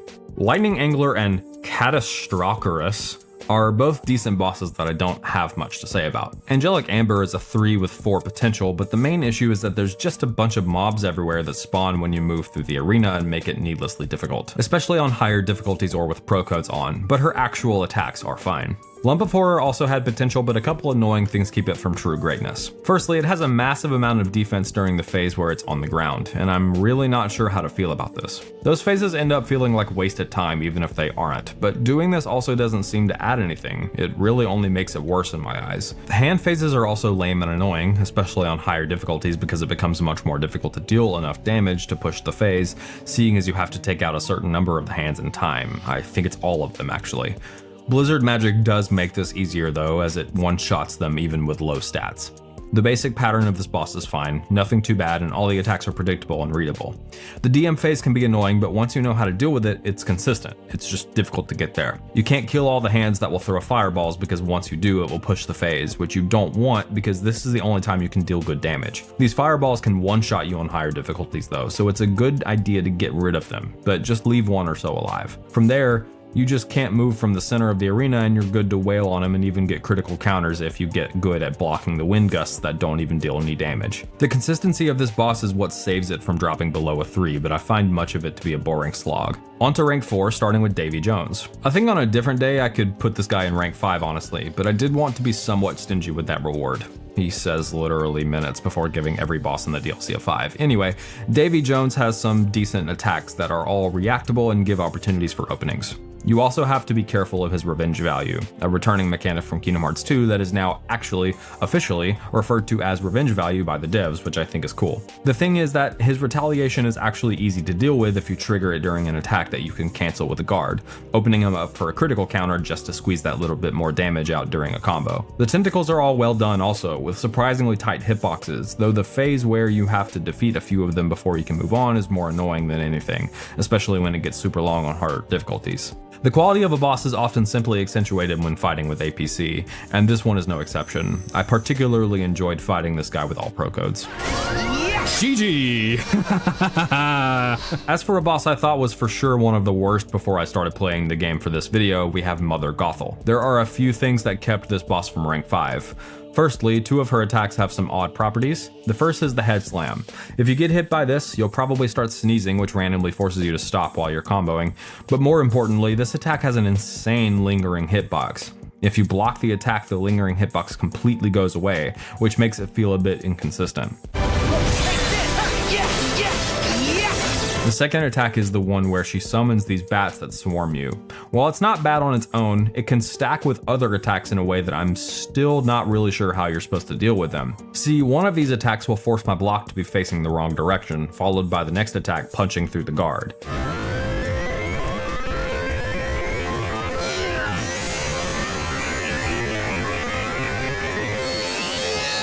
There's also some inconsistent behavior in some of her moves, which can make her unpredictable in a bad way. Finally, at times her DM phase, in which she drops a bunch of cherry bombs on your head, can feel like random chance. It's not, because it is somewhat consistent to deal with as long as you're paying attention. Lastly, this hill in the middle of the arena has gotten me killed or at least hit a couple times. When you're at the top and you run downhill, Sora starts to slide, locking away all defensive options except jumping. Weird decision to put this in a boss arena, but anyway. All that being said, I think the pacing and overall design of the boss makes up for the flaws enough that I enjoyed my numerous attempts, even with all pro codes on. Her DM phase is dynamic and there's tons of ways you can push it faster, from really good movements to get past the barriers quickly to using flow motion well as you approach her at the top of the tower in order to better dodge the cherry bombs.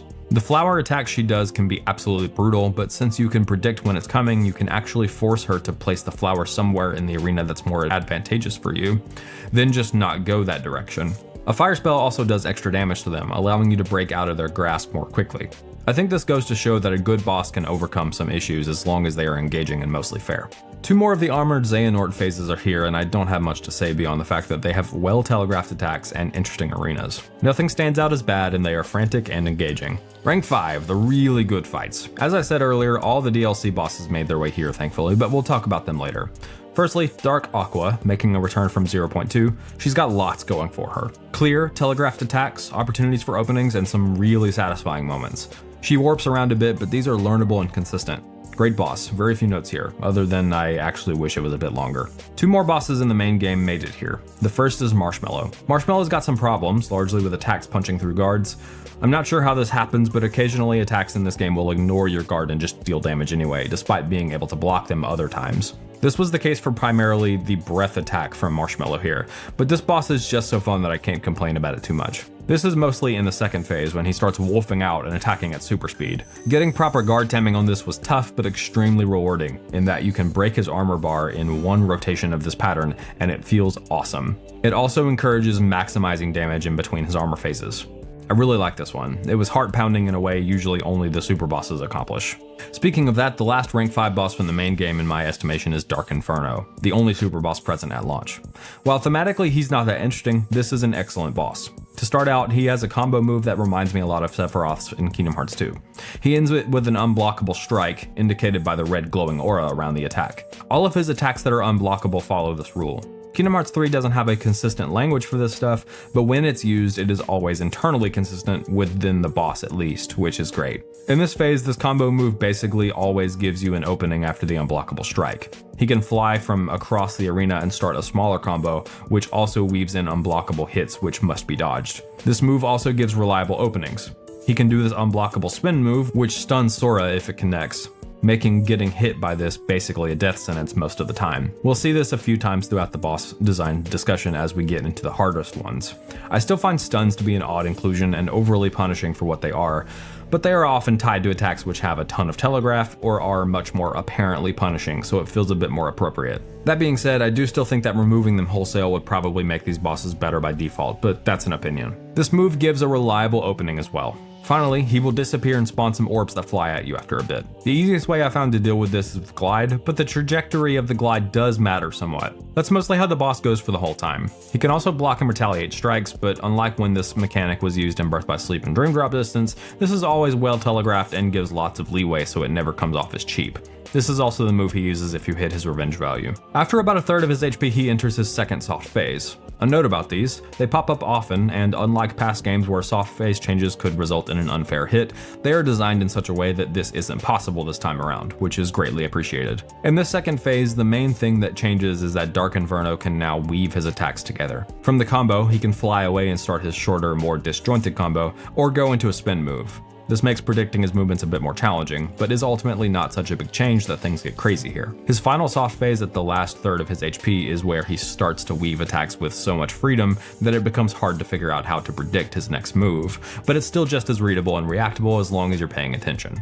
The big change here is that he no longer disappears when he calls the orbs to fly around you, and in fact, he starts doing a short flying combo in the midst of it. I actually love this because it completely changes the way you interact with that attack, and takes something I found to be kind of boring and makes it way more interesting. The reaction I chose to take here was to block his attack as he came by, retaliate and knock him out of the combo, then start gliding around to dodge the orbs, and most of the time, he wouldn't come back again until the orbs were done. It's a great switch up to that move that requires some real thought to pull off. While not the most thematically interesting superboss in the series, I think he does a good job of teaching the player the language that the superbosses in this game would use going forward. And speaking of that, the DLC bosses. The majority of the DLC is going to be the 13 data battles against the Organization 13 and a fight against a guy named Yozora. I am of the opinion that these are the best superbosses conceived in a Kingdom Hearts game, and honestly it's not even close.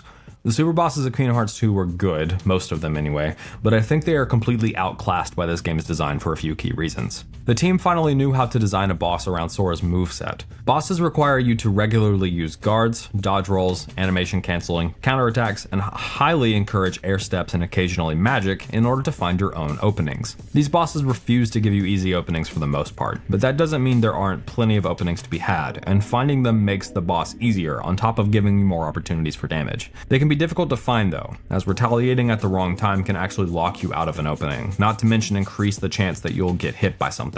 Many attacks are designed specifically to punish block and dodge spam as well, which means you have to be methodical and only press buttons when the time is right. The way I see it, the data fights typically follow the following 3 rules, which is what allows them to be extremely hard, fast-paced, and punishing without being unfair. The first is their long, sweeping attacks. In many games, most I would say, an attack usually refers to a single strike or maybe a few strung together if it's a combo. Here, an attack can be many different moves strung together. Take a look at this attack by Shion. This clip is long because this attack is actually this long and weaves multiple kinds of offense together. Let's compare it to another game in order to hammer home the point. Those that have been with me for a while know that I have a bad habit of comparing everything to Hollow Knight. Well, you will be happy to know that I have found a different game to compare things to. So here's some attacks in Silksong that I think demonstrate the difference.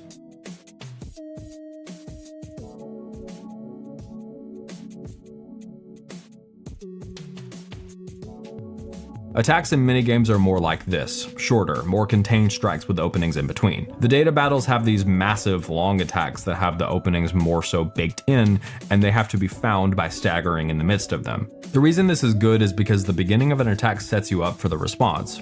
I often start counting blocks, dodges, or whatever in order to properly know how to respond and repeat the response correctly. This means that attacks after the opening can be much faster and even borderline unfair in their telegraphing, because each individual strike is a part of a much larger whole that has a rhythm and flow to it, leading you through the attack in order to properly dodge or block it.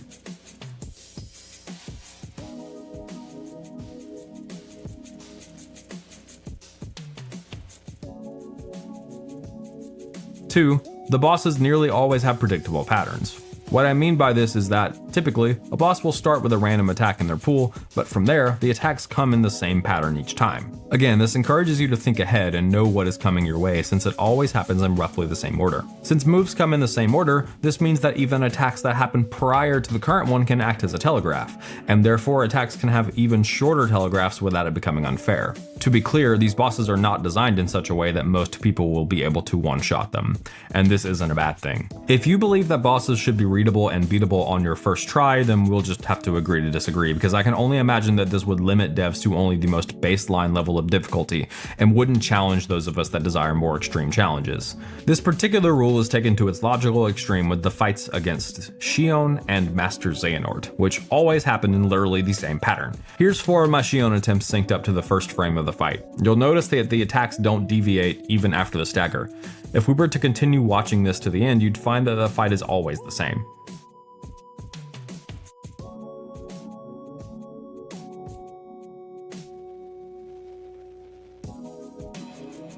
I'm a little torn on this. On the one hand, this allows for perhaps the most intense pacing, because since the attacks always come in the same pattern, you can reliably react to them once you know what's coming, even if the attacks have next to no telegraph. Though, just to be clear, opening strikes and attacks are almost never designed with next to no telegraph. We'll look at an example of one that was in a bit. On the other hand, the fight proceeding in the exact same way each time means that you'll inevitably start getting bored of the early fight while you're learning the later portions of it. The last pillar of design is the openings that you largely have to find for yourself.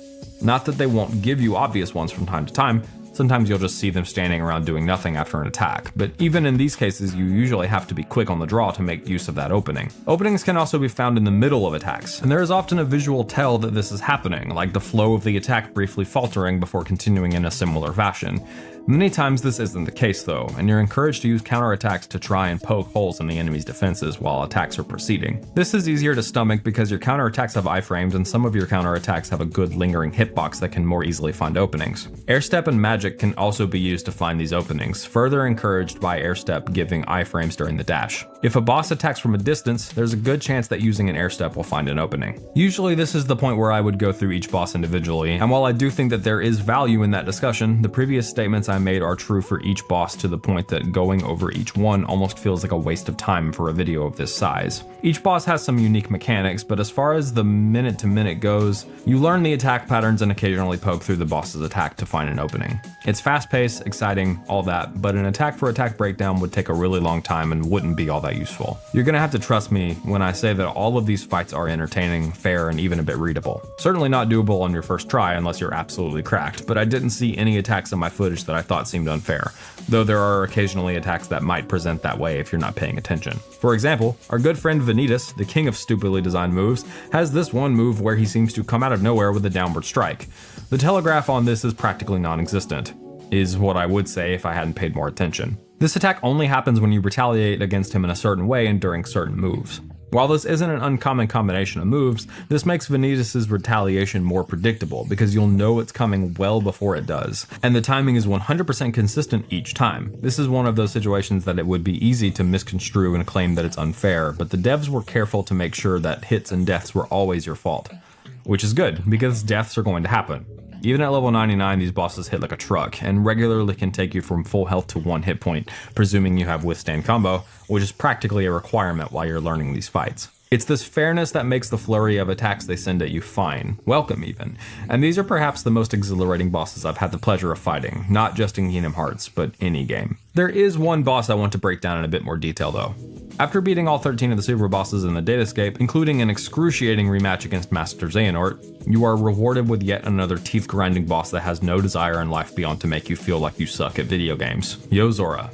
In most of these bosses, despite their intense difficulty, there are still some easier to deal with moves that you look forward to due to their easy openings or defensive patterns.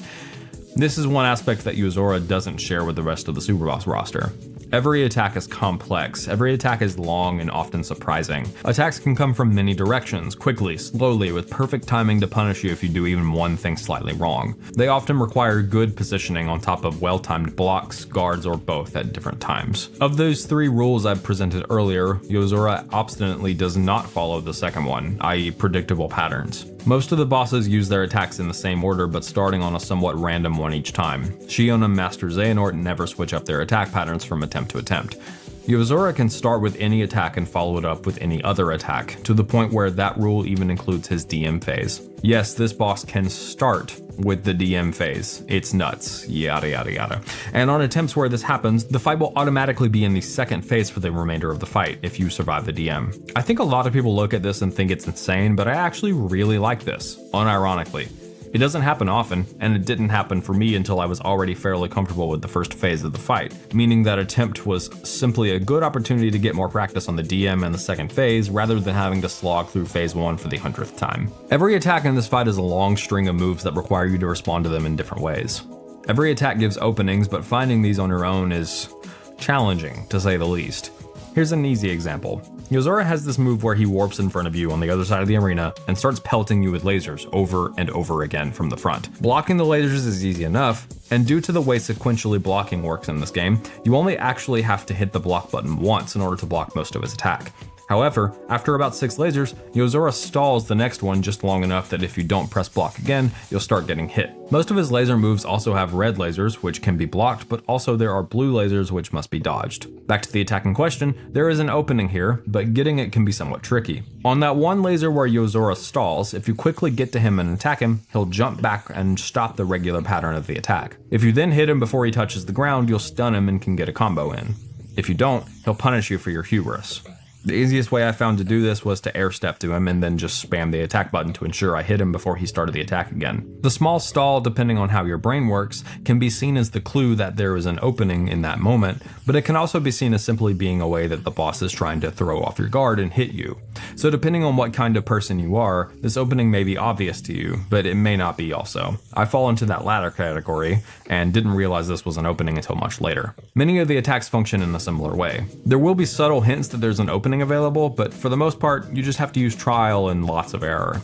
Understanding that nearly every attack barring the one that steals your keyblade has an opening and can be exploited helps so that you don't just keep dodging attacks in the same way over and over again and actually try new things. If you're interested in how every attack works, go check out one of the mini guides here on YouTube about it.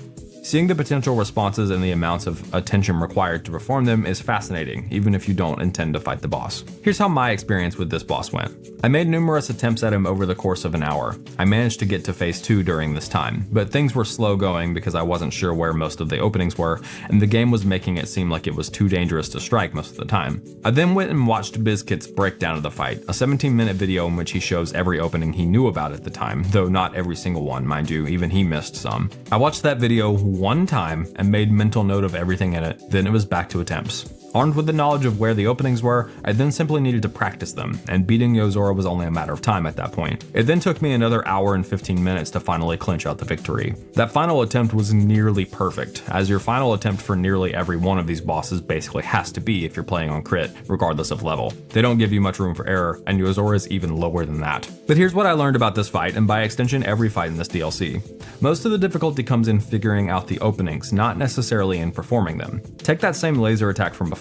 While this may look like a complicated string of inputs, all I'm doing is blocking one laser and then waiting for the opening to present itself. If you whiff that first block, you're in trouble for sure. But as it stands, I'm pressing one button and then waiting to air step at the right time. Once you know this opening, it becomes almost trivial to perform it. I'm not sure if that's a good thing or a bad thing, though what I will say is that I think it separates itself from the likes of, say, Elden Ring and especially Silksong. In those games, openings are often fairly obvious, especially since there's no way to quote-unquote create openings for yourself in the way that exists in Kingdom Hearts 3. Instead, the difficulty is in performing the dodges and whatnot in order to survive long enough to deal that damage. With Yozora, the difficulty is primarily in knowing how the attack works at that intimate of a level, but once you do know how it works, performing the attack so that you get the opening is kinda easy. Kinda.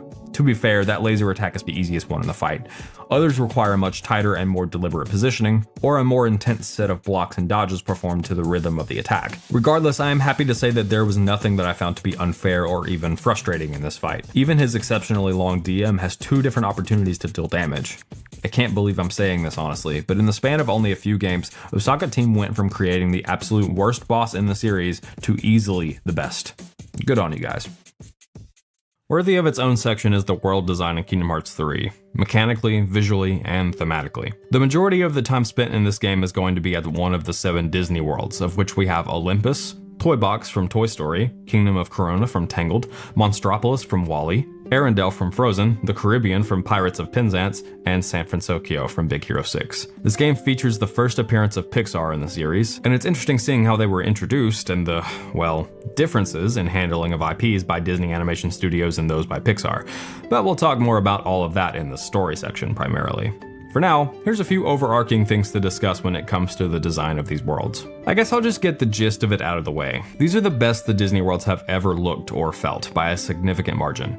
Seriously, the visual design of these worlds is regularly stunning and impressive. The scale of the worlds feels massive, and this is accomplished in a few key ways. For one, the backgrounds and skyboxes have a ton of depth that lends some more believability to the worlds. Furthermore, loading screens within the worlds have been all but removed wholesale, each world having 1 or 2 at most while you're moving between the largest areas of the maps. Perhaps the worst of this being Monstropolis, as there are numerous areas blocked off by loading breaks where they didn't necessarily need to be. Mostly they are because moving to them physically would be difficult to accomplish, like from the main area to the door vault.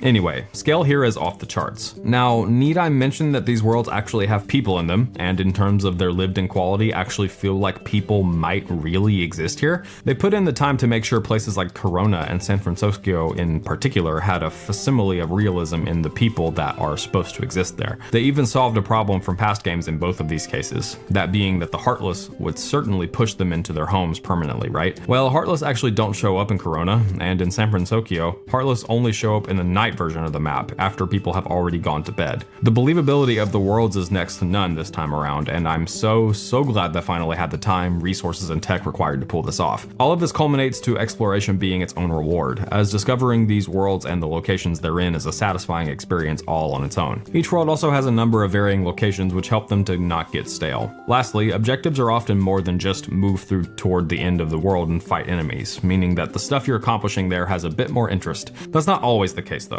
Kingdom of Corona and Arendelle both have the unfortunate structure of simply moving in the direction of something and occasionally stopping to have a conversation or fight some enemies, but the other worlds will regularly have you doing something else to keep things interesting. Even then though, Kingdom of Corona rewards you for paying attention to what's going on by giving you cute little interactions with Rapunzel if you take the time to fulfill her requests. Doing so even rewards you with the Forest Clasp, which has HP Walker on it, cementing that the player should really be paying attention to what's going on around them, though the game debatably never accomplishes or even attempts this sort of thing again, which is a shame. Now, that's not all to say that there aren't mechanical reasons to explore as well, and these are usually good. For starters, there's Lucky Emblems, a new inclusion this time around, though they are functionally similar to the puzzle pieces from Kingdom Hearts 2 Final Mix. Throughout the worlds are these little hidden Mickeys which you have to take a picture of. These are rewarded with some of the best equipment in the game, namely the Wisdom Ring which has Wizard's Ruse on it, but many more as well. There are some exceedingly creative hiding spots. Some are behind breakable objects, some require you to be looking at stuff in the world from a certain angle, some are way in the background. They require you to find the right angle and to be close enough as well, so they're not always simple. I love the Lucky Emblems because they feel thoughtful. In this game, where the worlds are full of vibrancy and beautiful vistas, the devs put in a mechanic which all but requires you to pay close attention to your surroundings in order to find valuable collectibles, which encourages you to sink your teeth into the scenery and really get to know these worlds. Then there's your basic treasure chests. Sometimes they're obvious, but sometimes they're hidden in areas you wouldn't expect.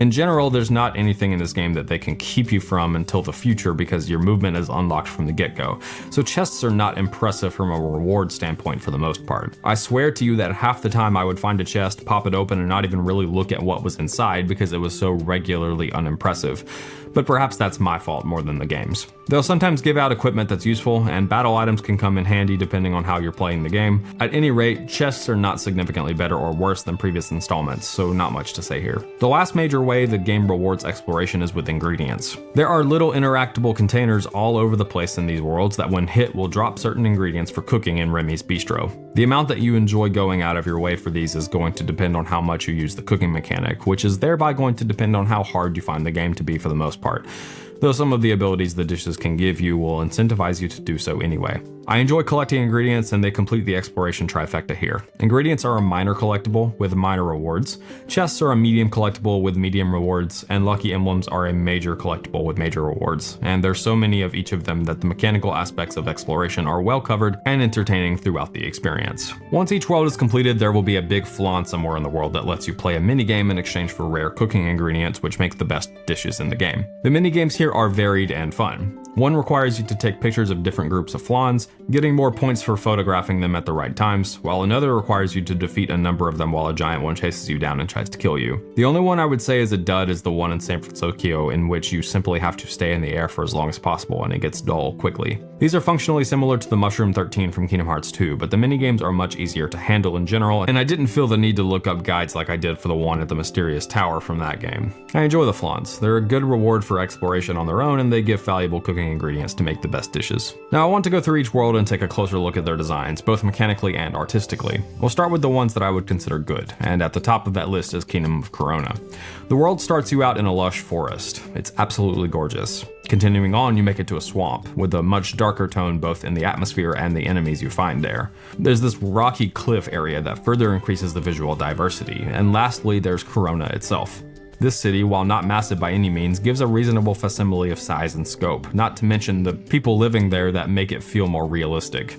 Even this little city has these distinct landmarks to key in on, like the little lighthouse on the docks or Rapunzel's mural in the main square. The interactions with Rapunzel throughout the world are excellent, and the dance party in the square, while a little janky from a gameplay perspective, gives the city even more of that depth I'm looking for. I love the world design here almost as much as I despise the story, but there will be time for that later. Then we have San Francisco.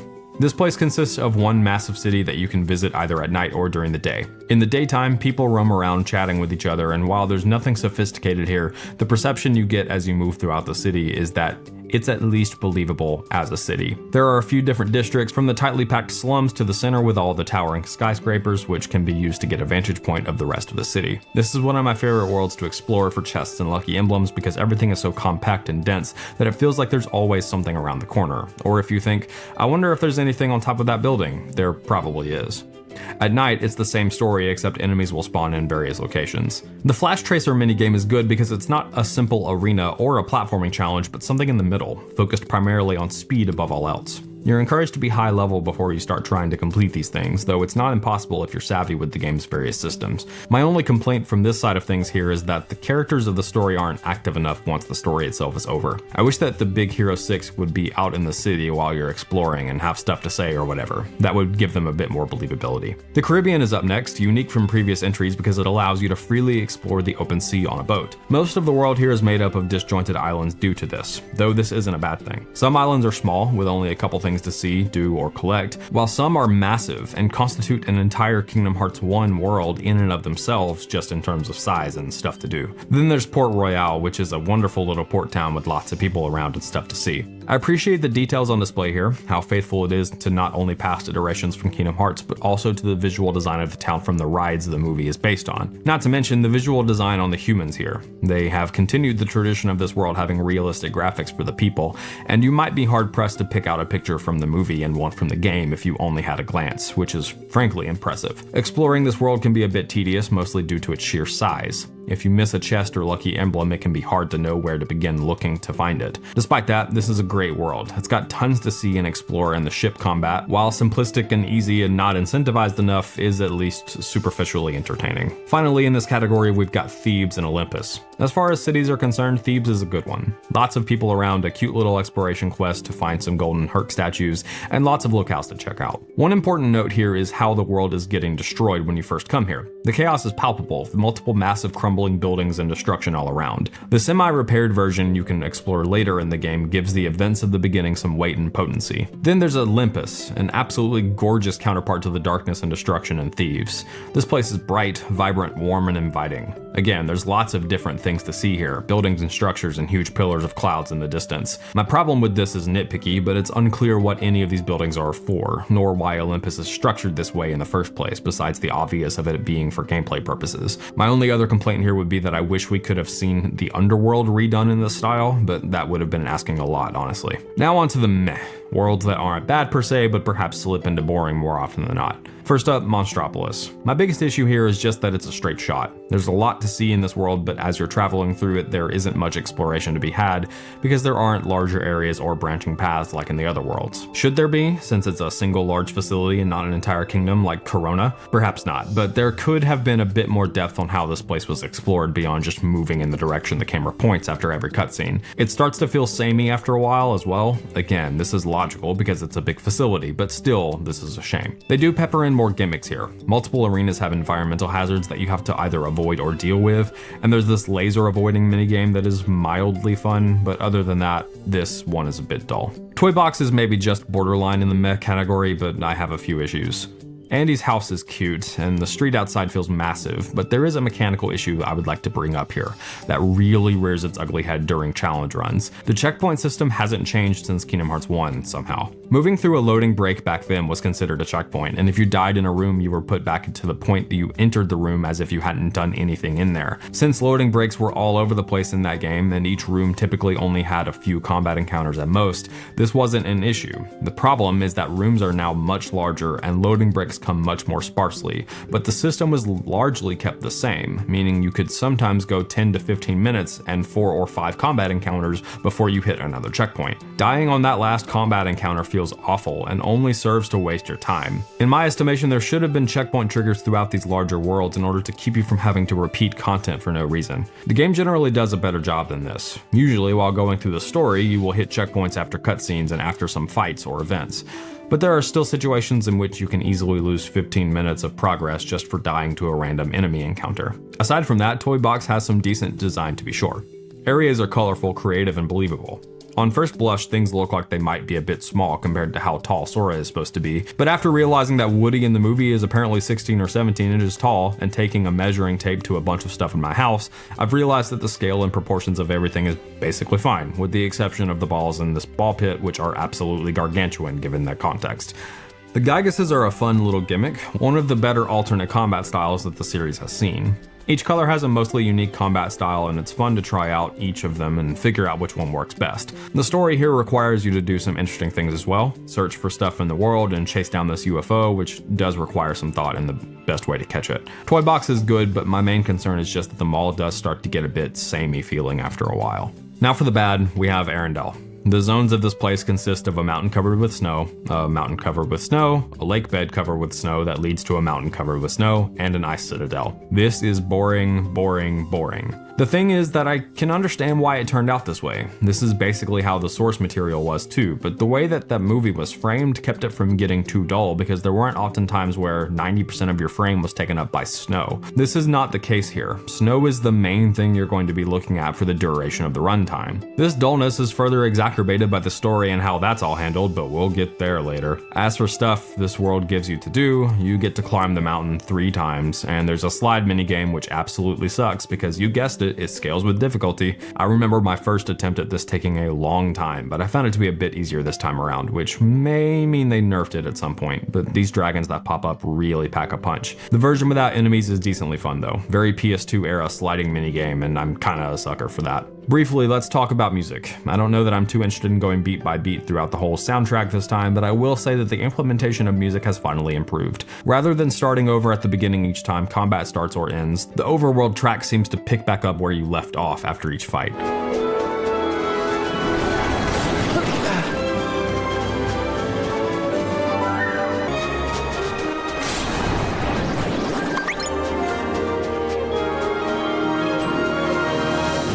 Combat also doesn't always come in at the start, though it's a bit harder to tell why it sometimes starts a ways in and sometimes at the beginning. It seems like it might have something to do with the amount of time passed since the last fight.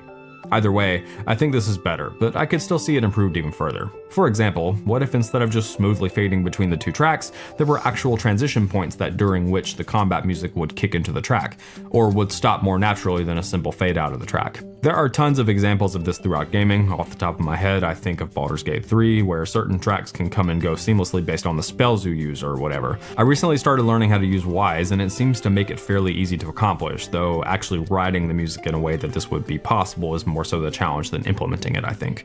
Regardless, this is a small nitpick perhaps. I'm happy for the improvement at any rate. This video is sponsored by, well, me.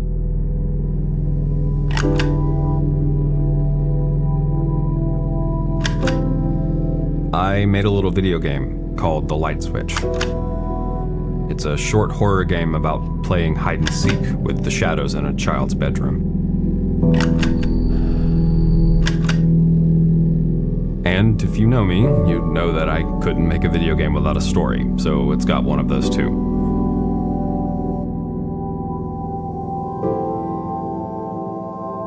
If you're interested, there's a link to the Steam page in the description. Go wishlist it, and it'll be launching for free sometime in the summer, probably. It'd mean a lot to me, and the shadows under your bed, if you'd show it some love.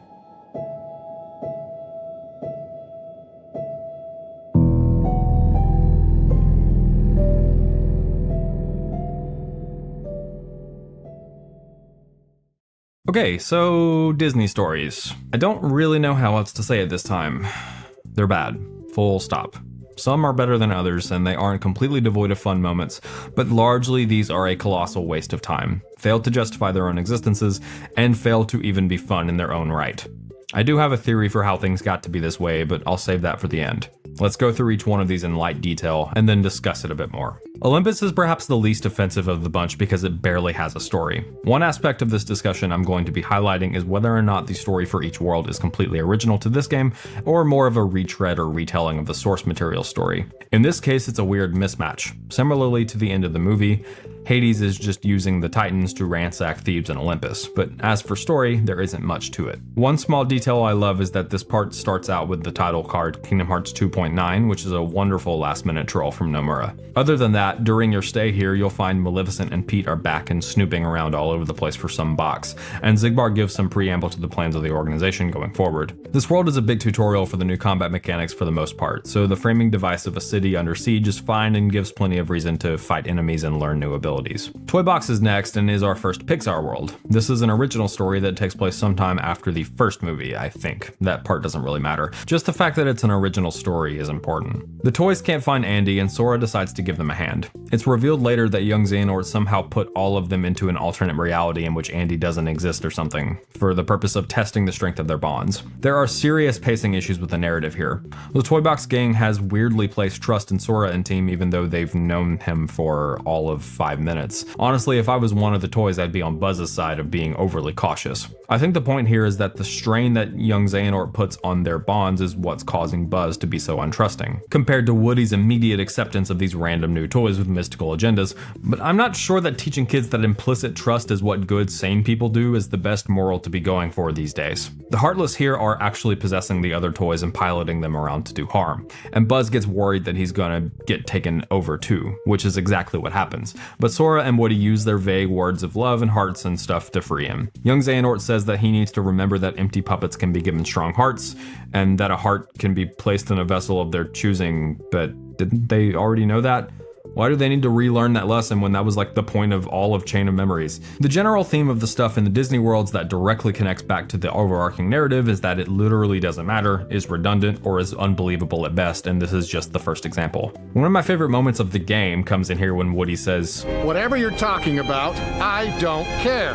which is just hilarious and also painfully relatable. Once they beat the King of Toys, they realize that they're basically stuck in this alternate universe version of their home. They share an incredibly awkward non-joke and then say some mushy stuff about being part of each other's hearts, and that's basically the story. There's not a ton to it, and what is here is underbaked. Next, we have Kingdom of Corona, and this is a retelling of the movie with the Kingdom Hearts characters shoehorned in, and sometimes not shoehorned in at all and just bizarrely absent when it's convenient for the plot to do so. This goes as far as to do shot-for-shot remakes of wholesale scenes from the movie, namely the part right after Rapunzel first leaves the tower and is coming to grips with her decision. What I love about this example in particular is that the framing is so clearly not meant to have the Kingdom Hearts characters in it. They're always shoved to the side of the frame, awkwardly standing to the side like that one person at a party that desperately wants to talk to people but has no idea how to join a conversation, so they just kind of walk into your conversation bubble and stand there with their beer in their hand and stare at you. The main way that the story is adjusted for the game is that Marluxia sort of points Mother Gothel in the direction of collecting Rapunzel. He says they want to protect her because she's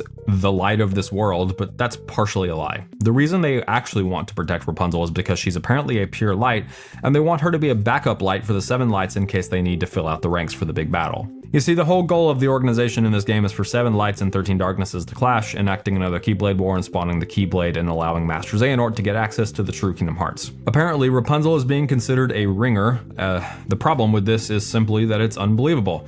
There is no universe in which Disney allows Rapunzel to get the crap beat out of her by the organization, which to me reinforces how much this world feels like a waste of time. I don't for a second believe that Rapunzel will be called in as a ringer, and she isn't, which means that this threat is empty and silly. Sora takes Rapunzel to Corona, and then she gets taken back to the tower by Mother Gothel, just like in the movie. The trio, along with Eugene, race back to the tower to try and rescue her.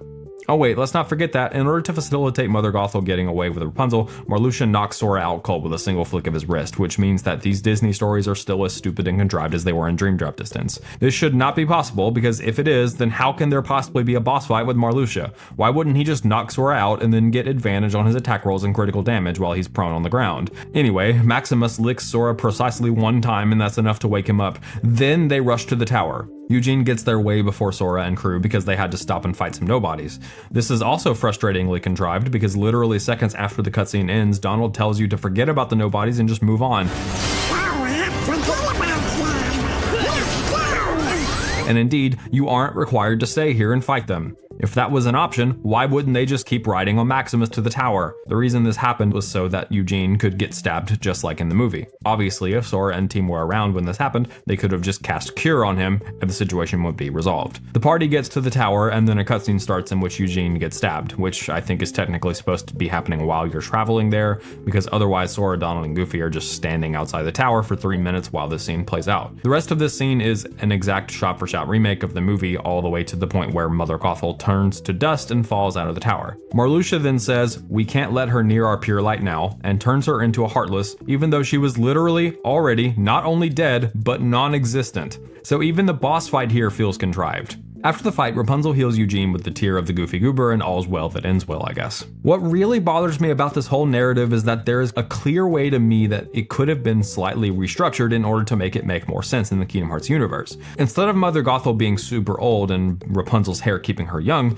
what if she had lost her heart to the darkness, but Rapunzel's hair kept her from turning into a full-on monster? Marluxia's motivation for being here could be to observe what kept her from turning and to push the boundaries as far as they could go. A bit more similar to what they were doing in Toy Box, in fact. Then, when Rapunzel's hair is cut, instead of turning into dust and arbitrarily into a Heartless by Marluxia, she would turn because Rapunzel's light was no longer keeping her from turning. This version of the events reminds me a bit of how the Queen of Hearts in Wonderland was trying to find a Heartless that tried to steal her heart. It's similar to the plot of the movie, but recontextualized into the Kingdom Hearts universe. Instead, it almost seemed like the writers couldn't change anything about the way the events played out in the movie. To that end, it's actually a significantly worse version of the story from the movie because there are critical details that are just wholesale removed from the story here. An easy to point to example is in this final scene where Eugene dies. He says, "You were my new dream," which was lifted straight from the movie, but the motivation for him saying that is only hastily addressed in the boat scene, where the idea of seeking after dreams is a more critical and consistent idea in the movie, even having its own scene and song dedicated to it. Then there's the scene where she's led to believe she was tricked by Eugene. In the movie, Mother Gothel is the one that tells her the fake bad news. In the game, Marluxia does it. The reason this doesn't work is because she doesn't know Marluxia.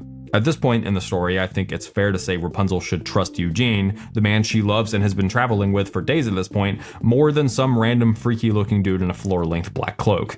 She believed Mother Gothel in the movie because she had spent her entire life manipulating and gaslighting Rapunzel, and Rapunzel's history with Mother Gothel essentially overcame her desire to trust Eugene, so she crawled back to what she knew before eventually realizing that Gothel had been lying to her whole life. Gothel doesn't even have to attempt that level of trickery here because Marluxia is arbitrarily pulling wingman duty for her, and it just doesn't make that much sense. I perhaps wouldn't be so critical of the games when they do beat-for-beat retellings of the story if they weren't so slapdashed and poorly thought out, but I don't necessarily think the fault is entirely in the hands of the Kingdom Hearts writers here. Let's continue and explore more. Monstropolis is up next. Another Pixar world, another original story takes place after the first movie, but it is structurally similar. Boo is visiting and they have to get her back to her door, but the Unversed and Randall are here causing chaos, so their path is strained.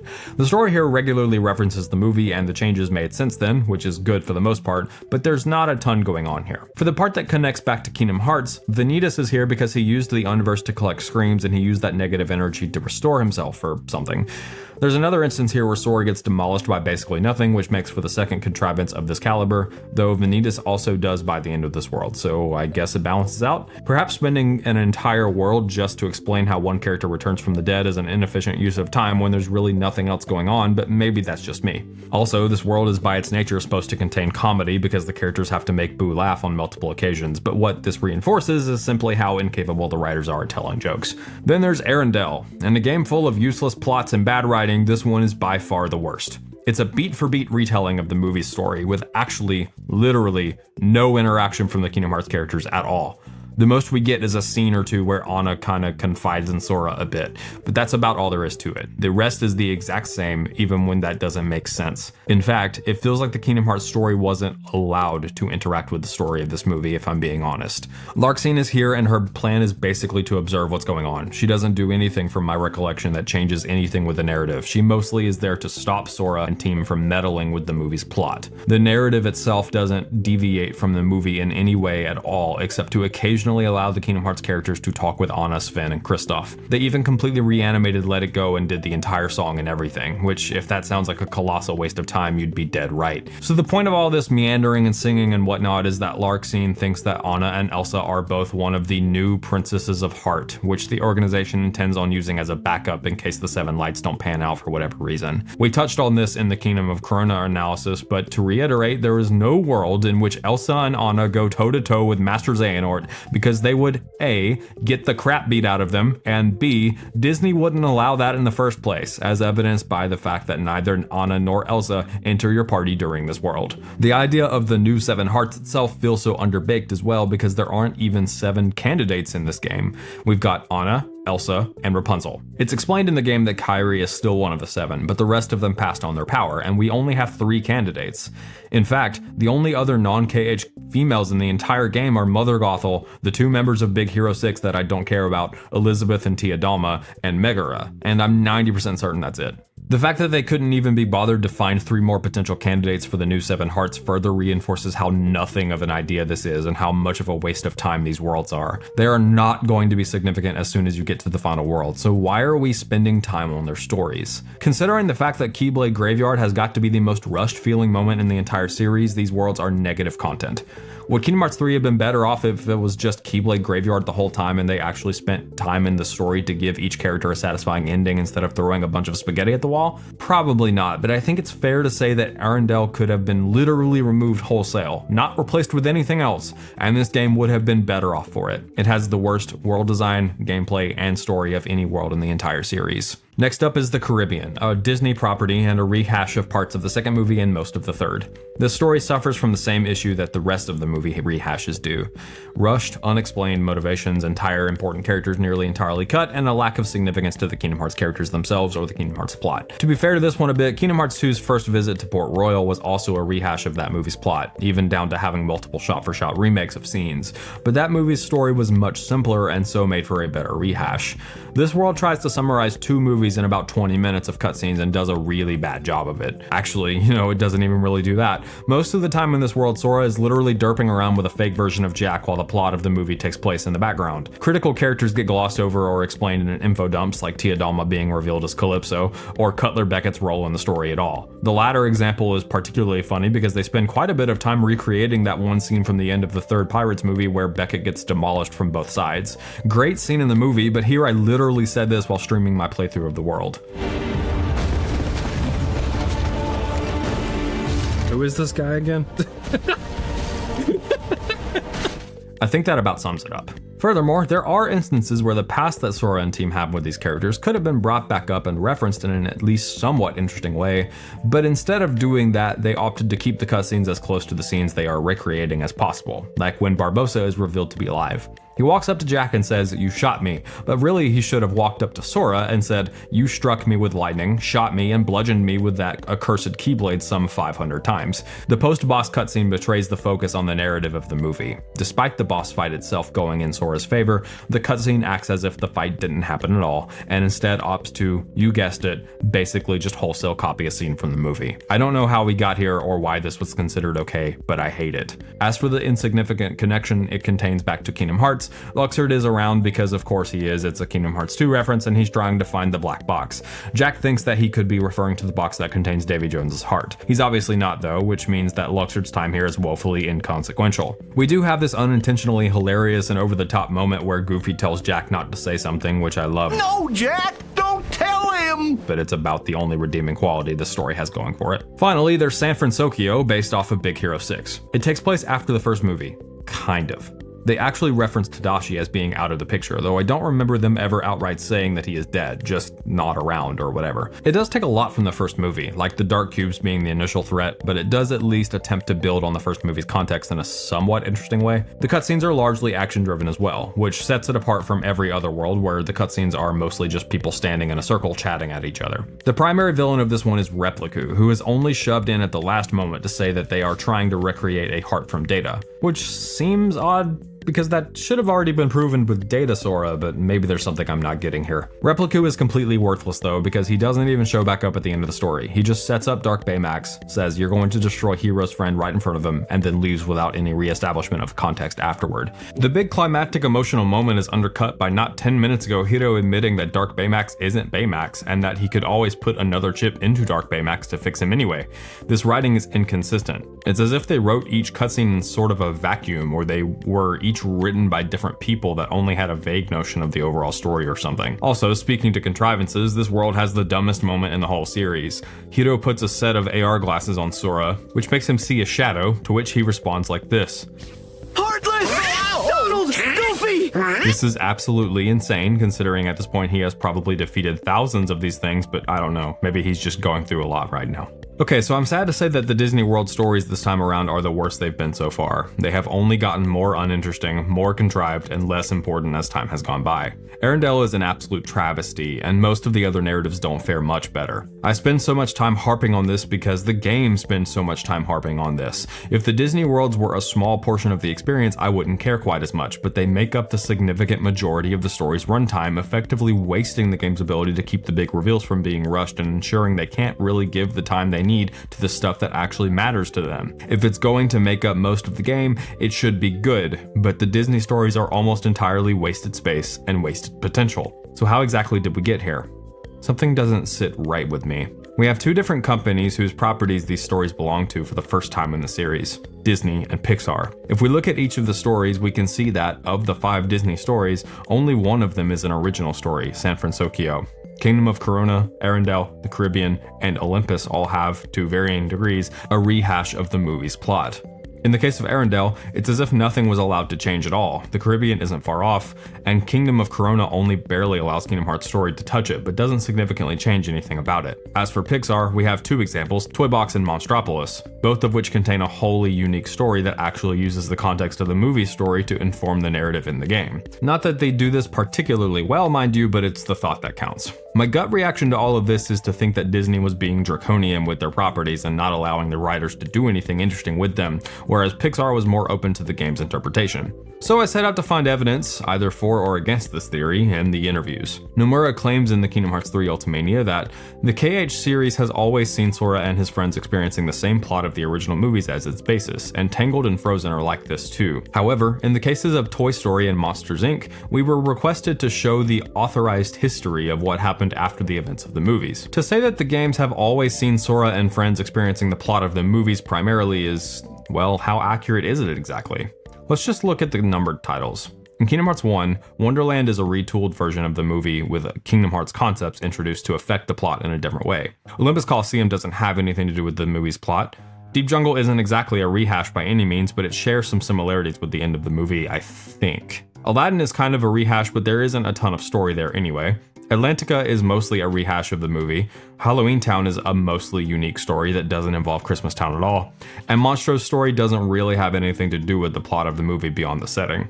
Also, I forgot Neverland, but that one is also not a rehash. It has nothing to do with the movie story. The math is slightly off because I forgot Neverland from this point forward, just so you know. So in the first game, unless I'm missing something, we have 4 story rehashes and 3 unique stories, but that doesn't exactly paint the whole picture, because even when a story was mostly a rehash in Kingdom Hearts 1, it still allowed the Kingdom Hearts narrative to affect the original plot in order to make it unique to that game. As for Kingdom Hearts 2, each Disney world has 2 stories. Land of Dragons had 1 complete rehash and 1 unique story. Beast Castle had 1 mostly rehash and 1 unique story. Olympus had 2 unique stories that both borrowed elements from the movie. Disney Castle was a completely original Disney world. Timeless River is a unique story. Space Paranoids had 1 sort of rehash and 1 unique story. Atlantica is a rehash, but like in universe, sort of. Pirates had 1 rehash and 1 unique story. Agrabah had 2 sort of unique stories in that I think they borrow elements from one of the sequels, but I can't remember exactly. Halloween Town had 1 story that was a rehash of the bits of the movie that the first game didn't touch, and then 1 completely unique story. And the Pride Lands had 1 partial rehash story and 1 unique story. So Kingdom Hearts 2 comes out to 7 rehash stories and 12 unique stories. Add both of these totals together and we come to somewhere around 11 rehash stories and 15 unique stories. Now I may be wrong on my estimation on some of these because I don't know the Disney stories perfectly well for the most part, but I think it's fair to claim that to even say that the games were rehashing stories most of the time is at least a little faulty, much less to say always. But better yet, let's take some of the black and white out of this and say that it's more about how the stories are retold, not just are they rehashes. I've said before that I'm not the biggest fan of when these games rehash the Disney narratives because it makes the stories there feel like a waste of time, but they don't have to be. I think Kingdom Hearts 1 still has some great examples of how this can be done better. Go watch that video for some examples if you want. The problem is that these are bad retellings, as I think I've already laid out in enough detail to show. Speaking to that, Nomura said in an interview with Games Magazine that sometimes when we're writing the story, then sometimes they ask us to give it a lighter tone or happier ending, but they haven't stopped us from doing anything. That seems suspicious if you ask me, but let's take him at his word for now. Tai Yasui said that they often butted heads when they and Disney differed in opinions on how things should be done. He's not specific on what this is referring to. According to Masaru Oka, the scenario and cutscene director in the Ultimania, for the Disney Worlds and Twilight Town, the plot was decided, including ideas from the level design team. Nomura confirmed it, and Disney and Pixar did their own checks to create the scenarios.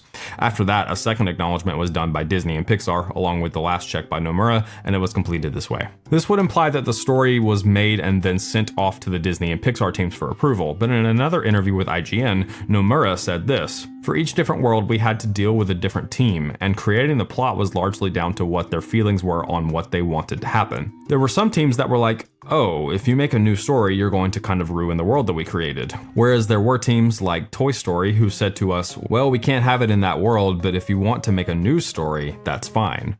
Now this is interesting, and the kind of stuff that I'm looking for. This is direct confirmation that some teams refused them to make original stories, and some teams actually told them to. He later says that, from team to team, the kind of color or the way that they did things, the feel was quite different. For example, Toy Story and Monsters Inc., those two teams were completely different from each other. Okay, so let's keep going. Here's a quote from Nomura saying that the freedom of movement I have on Kingdom Hearts is different from that on other titles because Disney oversees and edits things, but in a sense, I feel that working freely within those boundaries may have produced the balance we have today, which doesn't really reveal anything, I just thought it was funny. In counterpoint to the previous statements, Shinji Hashimoto, executive producer, said this in an interview at Magic 2017. Disney has its own policy and own rules for the management of its movies, video games, and merchandise, etc.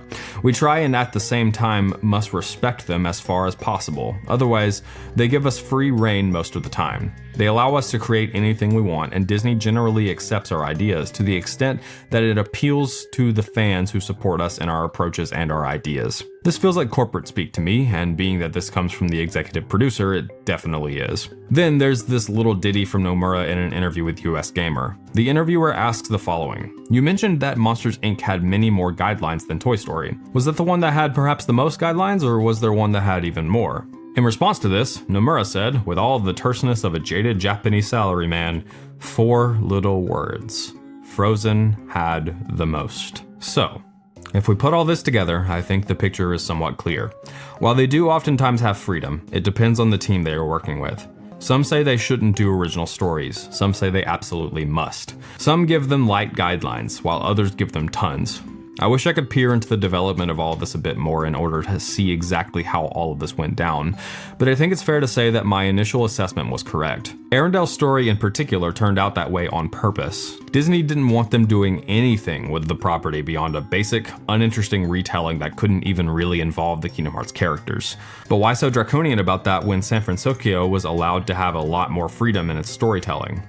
Get this. Kingdom Hearts 3 came out in 2019.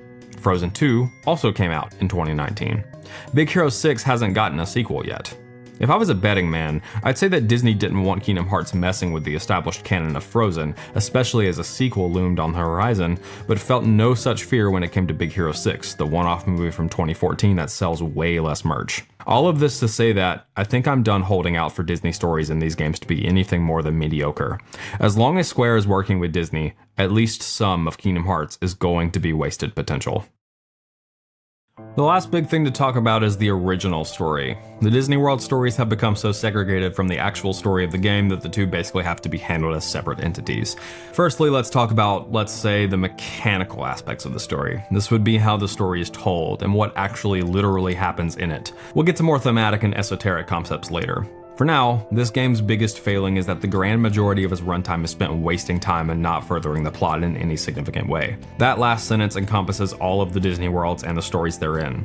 During this time, Sora is looking for the quote-unquote power of waking, but that remains such an obtuse concept, even once this game is over, that this does nothing to make the Disney worlds feel like they were connected to the overarching narrative in any way. Villains do show up and wreak havoc for various reasons, as we discussed, but again, none of this really ends up mattering once you get to the Keyblade Graveyard. This is all an issue because once you get to the aforementioned graveyard and start the climax of the game, you're roughly 90% of the way through the game. Imagine no significant progress in Kingdom Hearts 2 story was made until you get to the world that never was, which is not how that game was structured at all. Sure, there's plenty of exposition in that climax, but the game did a good enough job building up to it over the course of the 20-hour journey you had taken to that point. With Kingdom Hearts 3, you have some cutscenes that take place in between the Disney worlds which attempt to give exposition, but most of these actually don't do much. Some are used to explain how the organization's various members have returned, although some entire Disney worlds are used for that same purpose. Some explain certain elements of the narrative, such as how the party knows and what they know about Master Xehanort's plot. Sparingly, some are used primarily for character development, like in the case of Kyrie's chats with Axel in the magical forest that defies time.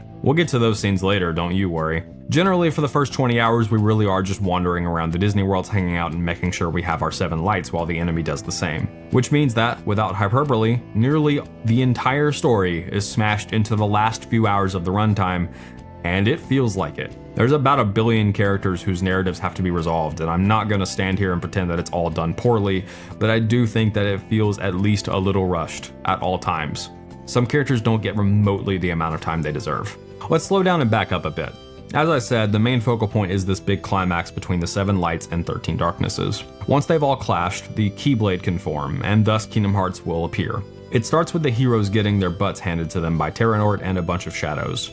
I'm happy to say that we're still riding the contrivance bus here because despite how aggressive and confident she was not 5 seconds ago, when Aqua sees this big tornado of shadow, she just freezes and decides to do nothing. This is kinda sorta justified in the DLC, but it's still a contrived way to get us to the point where the party loses. I don't really understand why the party couldn't have just lost on their feet instead of their knees, but whatever. Darkness prevails and the light expires. Except it doesn't, because Sora is the child of destiny and so can change the narrative. He goes to the final world, meets Charity, talks to a bunch of dead spirits, a section I actually really enjoy as the spirits recount what they remember from before they died, puts himself back together, then rescues the hearts of the 7 lights before going back in time and winning the fight this time.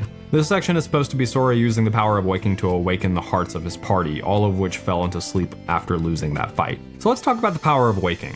Sora here is using the power of waking to traverse worlds and save hearts.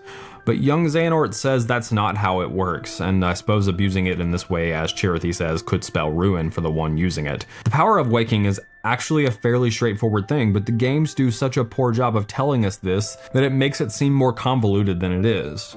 The power of waking can be used to wake sleeping hearts, like Sora did with Vin earlier in this game, enter a person's heart, like Riku did with Sora's heart in Dream Drop Distance, travel worlds connected to a heart, though you're not supposed to do this, and finally, enter and exit the realm of darkness for some reason. Not sure how that one fits with the others, but whatever. The issue is that it is so obtuse and the rules are so slapdashed that the games make you feel like nothing makes sense, and indeed everything is contrived. Seemingly, new rules are created for this power anytime a new domino is put up just so they can immediately knock it down. This is compounded when Sora uses it to reset time by collecting the hearts of the 7 lights, as it was foretold.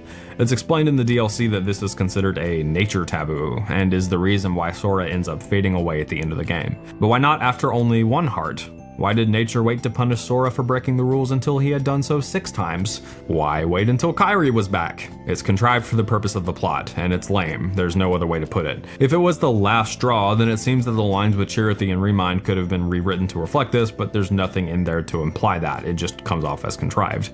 So Sora rescues everyone, reverses time, and this time Ephemer and the Union Cross Keyblades come to life and help them win the fight after almost losing it again. I'll be honest, this is a fun moment, pretty hype. I appreciate it about 1,000,000 times more now that I know the story of Union Cross, but I'm honestly not sure how it makes sense that this is happening, but whatever. Once this battle is won, the 7 lights and 13 darknesses clash over and over again, which was the plan from the start, but it still feels like knocking down dominoes. All in all, I do think this is well handled, at least as well as it could have been.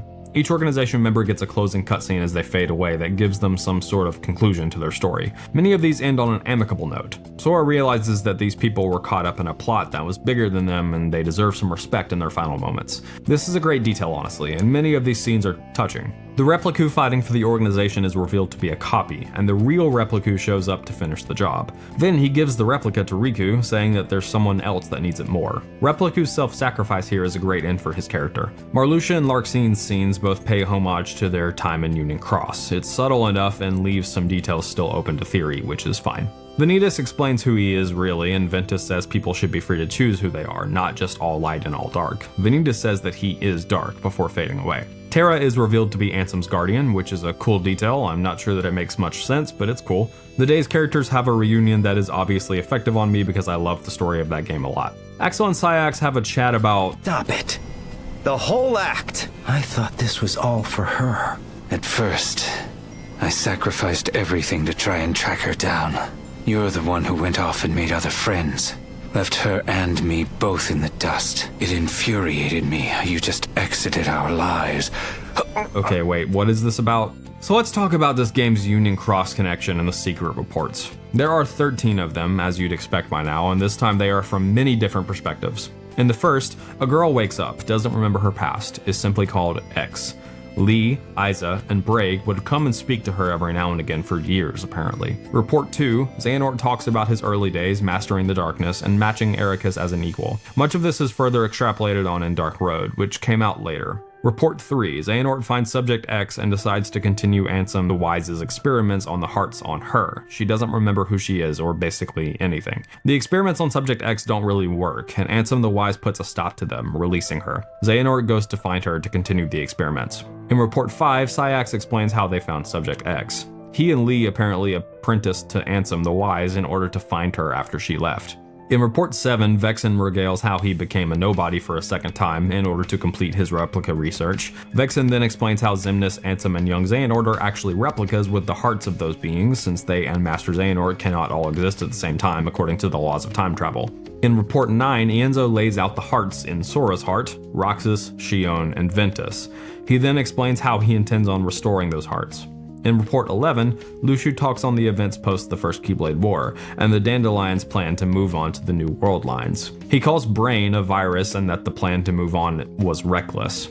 Luxu then explains his plan. Observe through the ages until the Chosen One obtains his Keyblade and reenacts the Keyblade War, at which point Luxu will take the stage and finish his role, and the Lost Masters will awaken. We see this happen in the secret movie at the end of this game. In the final report, Luxu talks about the end of his plan. Soon he will see Kingdom Hearts open, and he will return, which is probably referring to the Master of Masters. Relevant to Axel and Syax here, Subject X is probably Skuld from what I and most people seem to think.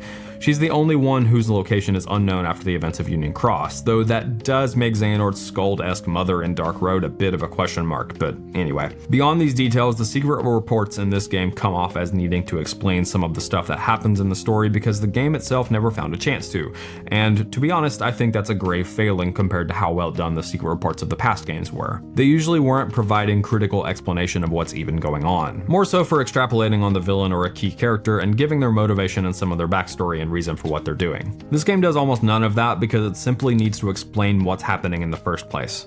Also, if Xion's heart is in Sora, how is she in the fight in the first place? It returns to her when she touches Sora in this scene. Apparently, it's super unclear and poorly conveyed, but how is she fighting prior to this? Why wouldn't her heart return to her during the battle? Feels a bit sloppy, honestly. Roxas isn't much better because his heart leaves Sora while he's 300 feet in the air. Ventus's is a bit better because there's this whole scene showing it happening. This is another casualty of the story being rushed. The final multi-fight before we move on is Xemnas, young Xehanort, and Ansem. It's a great fight, and each of them get a conclusion scene as well, though I only really like Xemnas's. The other ones are cheesy and kind of weird. The only darkness left is Master Xehanort, and he starts the battle by glassing Kairi. Don't worry, she broke into a million pieces, but she's not dead.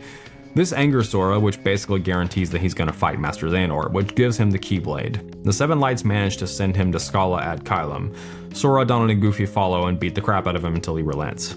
This final fight is good. There is an underwater section, but once you've got a good idea of how the underwater combat works, it's not bad. It's hard, but not insane. The absolute final fight against Master Xehanort is also quite challenging, the DM phase requiring a specific set of blocks and dodges with lots of switch-ups and stalls to keep you on your toes. I'm not in love with the section that forces you into rage form, but as long as you find actual openings instead of just spamming, it ends quickly. Sora, Donald, and Goofy put their powers together again one last time at the end to finish off Xehanort, and it's hype, not gonna lie. After the fight, Master Xehanort still pleads his case, thinking he's the one that deserves to use the Keyblade and bring about a new age, but Erika shows up and convinces him otherwise. Sora locks Kingdom Hearts and the game is over, other than Sora now needing to go and rescue Kairi, subsequently fading from existence. That's the story from a mechanical standpoint. It largely suffers from a lack of time, with most of the game not being devoted to this narrative but to 7 other mostly unrelated ones. This is not a unique issue for this game, it's an issue the series has had, arguably since the beginning. But Kingdom Hearts 3 is perhaps the worst of them all due to the issues brought up in the Disney stories section of this video. To take up as much time as they do, the Disney stories don't even have the common courtesy of being good, which makes the limited time the actual story gets even more frustrating, considering elements of this are actually well done, and could have been even better had they had a proper amount of time to be fleshed out. Now for the thematic elements. To start, our old pal Master Xehanort is basically the star of the show here. He's been, at different points in his development as a villain, a believable person with unfortunate morals, an evil mastermind, and now, well, the story has eroded him down to the point that he's no longer believable as a human being, that he could have planned all of this nonsense, all of these moving pieces.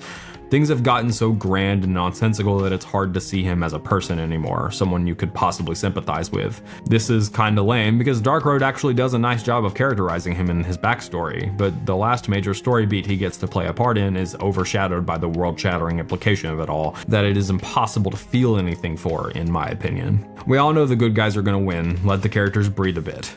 I like how Xemnas was handled back in Kingdom Hearts 2 in this regard. Rather than putting all the focus on his plan, in some of the last moments of the game, it slows down and puts the focus on him, what he wants, how he feels, and I find those scenes to be surprisingly powerful for it. Well, I did before Birth by Sleep made them all worthless, but anyway, the final scene with Master Xehanort is the only time something like this is done, and perhaps too little too late. While I believe everything I said in the last paragraph, I also at the same time believe that the same final scene does do a lot of heavy lifting. Xehanort essentially wants to reset everything because he believes that darkness has spread too far and become too prominent.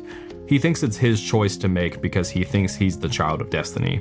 This is not clear in the game, but the context Dark Road gives posthumously to this game actually makes this scene even better for it. I think this look he and Sora share shows that he now sees that he was wrong, and so was the one that raised him. He's not the child of destiny. It's not his call to make. He and Ericus have a reunion, and Master Xehanort lays down the Keyblade to the one who is more so worthy to wield it. Master Xehanort couldn't have been the child of destiny because of what Sora says. A true leader would never seek to change destiny because it's out of his control, but rather would simply do what he can to make things better, and this is what helps him to realize the errors in his thinking. I basically only wrote that last sentence to point out the irony that Sora literally changed the foretold fate of the battle in what I would certainly call changing destiny, which itself was also foretold. I don't know, this plot is becoming completely nonsensical. The decision to have Master Xehanort end on an amicable note, I think, was the best decision they could have made, especially given the context of Dark Road. When he sees that Sora is the true child of destiny, he decides to hand over the Keyblade to the one who actually was destined to save everyone, realizing that his role in the prophecies is over. I think this is a strong character moment, though it is admittedly somewhat flattened by the overblown kudzu nature of the plot. It also doesn't work nearly as well without the context Dark Road provides, which came out after this game and was once again a gacha-style mobile title that you can't even play anymore. For the supporting characters, I want you to know that I am far from immune to fan service, and I therefore enjoy when the supporting characters come back, even if it doesn't make sense, which I think is the case the majority of the time here. That's why this is in the thematic section of the discussion and not the mechanical section. Mechanically, little of this game's story works, but thematically I do think that it's powerful. Basically all the supporting characters end up with a happy ending that really does tie into their stories, though Roxas's does feel a bit underbaked. Ventus's is maybe the best just because it has the most time devoted to it. Terra's is decent as well, and the thematic elements present in the fact that the Guardian is actually Terra is interesting. It makes you wonder if he remembers all of Kingdom Hearts 1 and what he did during that time. I even felt a little twinge of a smile when the BBS trio got back together, though it could mostly be because I'm happy these three won't be haunting my Kingdom Hearts nightmares anymore. Kairi will never be anything more than a goal for Sora. That's literally all she is. Kairi gets a few scenes devoted to mostly her and partially Axel, and I suppose this is in an attempt to give her some time to flesh out and breathe, but here's the funny thing. Even in these scenes, she fails to have a character. The first scene in the woods involves a monologue to Sora. She mostly talks to and about Sora, and the rest of the scene is more about Axel and him vaguely remembering Xion. The second scene is more about Naminé and Roxas, stuff happening to her rather than anything she really did. Axel's side of the cutscene involves him talking about things he actually did, and those things could be used to further characterize him, but Kairi doesn't get this luxury. Without any real story to be told, she doesn't have a character. Any scene that involves her is more about the characters around her, who are actually characters and not just plot points. I suppose I'll just stop expecting or hoping for any more than that. Lastly, Sora. I could take an analysis of Sora in this game in two different directions. On the one hand, I'm disappointed in how he's handled here. Sora used to change quite a bit, act more like a human. Think back to the borderline depressive scenes he had in the first game. Think about how he acts in Recom, how difficult his story is, and how poorly he handles things. Somehow, despite how this is the opposite of how things are supposed to work, Sora's become more impetuous as he's aged, not less, always looking for a way to make things better, despite what should be some crushing lows. This isn't necessarily always the case, but when it does get subverted, it feels almost token, like it's cleared up in mere moments. Sora watches Kairi get glassed right in front of him, and he's basically done being worried about it within the same scene because Xion says, "It's gonna be fine, I can feel it." Any challenge Sora goes through feels like a foot-tall roadblock that Sora just sorta steps over on his way to solving everyone's problems, basically on accident. Nomura clearly wanted there to be an anger present in his character. They called the get-out-of-jail-free form change Rage Form, and Nomura specifically stated that it was an element of the rage within Sora that caused this to happen, but this isn't reflected anywhere in the story. On the other hand, I could be positive about all this as well. In this series, Sora has become the poster child of light, literally the child of destiny.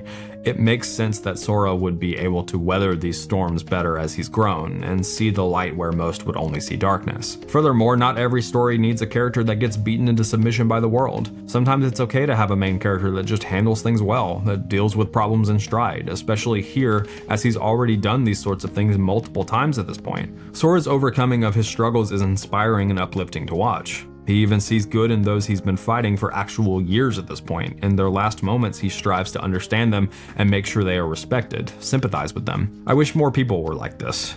I'm honestly not sure which interpretation I believe more. It probably depends on the day, honestly. And this, I think, is a good segue into the final thing in the story that I want to talk about. A lot of people take the shut up, it's silly fun, you're thinking too much approach to defending the story in this series. I personally think that's a really bad argument. If a story can be both mechanically and thematically satisfying, wouldn't that be better? I've explained why I think the story falls short mechanically, but there's the other side of that coin too. Coming to the end of the journey, seeing light win, watching as the power of friendship literally overcomes the toughest challenges at every step of the way, it's honestly touching and well done. I said I love stories with passion behind them, and this series still feels that way. Despite how insane the plot has become, they are still fully devoted to their characters, unashamed of their ideas, unflinching in their honesty with themselves. Maybe that's enough for me. I can acknowledge that the stories aren't good, and also enjoy them for what they are. I can acknowledge that I mostly think it's fun and entertaining because of nostalgia. I know they aren't good, but it's still good to finally see some closure and resolution to the story that has grown to the point of insanity. I want to know more about what's going on with the Master of Masters and Lushu behind the scenes when Kingdom Hearts 4 finally comes out and I'm literally in my 30s. I guess I like this story, despite its flaws, of which there are a lot. Well, not including the Disney worlds, those can get lost for all I care. Let's briefly talk about the DLC. Remind retailed at $30, which depending on what you like these games for is either basically nothing or grossly overpriced. The story of the DLC is basically a recap of the last chapter of the game, with a few cutscenes that add more context to what Sora was actually doing during that time. You refight nearly every boss in the Keyblade Graveyard section, though you do get to occasionally choose a different playable character, including Riku, Roxas, and Kairi. These are usually fine. Roxas in particular feels very powerful, but all of their combos remind me of more of Burst by Sleep than Sora's combos in this game. Kinda clunky, kinda stiff. So much of this is repeated content though that it feels very off. Not to mention you're now much stronger than you were when you first did this probably, so it just kinda makes you think, why? I mean, the reason is fairly obvious, it's padding out the runtime so it feels like it's more worth the price tag, but I'm not sure that it worked. The story reveals very little, honestly. It's mostly explaining why what happened in the Keyblade Graveyard happened. While that is nice, I would have rather this stuff been in the base game and the DLC actually further the story in some way. The sections where Sora is exploring around Scala trying to find the pieces of Kairi's heart are cool enough, explorable Scala is great, but beyond that the story of the DLC doesn't do very much. Limit Cut is unlocked after beating Remind and involves the Radiant Garden crew searching through data trying to find Sora from where he disappeared. These are the unique data rematches against all the Organization 13. It's then capped off with the Ozora, which is an excellent fight, obviously. So if you've been following the discourse surrounding this game for a while, you've probably heard this line before, but here's the rub. If you like these games for the story, this DLC will most likely disappoint you. If you like these games for the gameplay, I personally think it's the best the Kingdom Hearts series has been.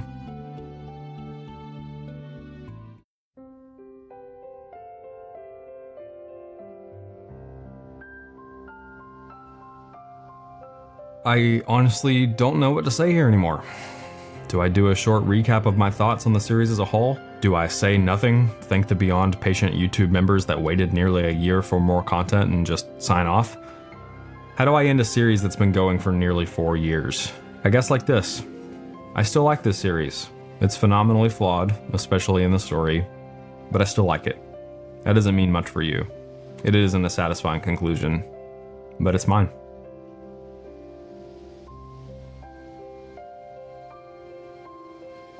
Thank you all for watching. Hopefully it was worth the wait. If you'd like to support me, you can do so through YouTube memberships. For $1 a month, you can see videos a week earlier than everyone else and get status updates from time to time on what I'm working on. You'll also get your name read out loud at the end of the video. Memberships worked a little differently prior to the release of this video, so those at the highest tier will get their names read out loud now one last time.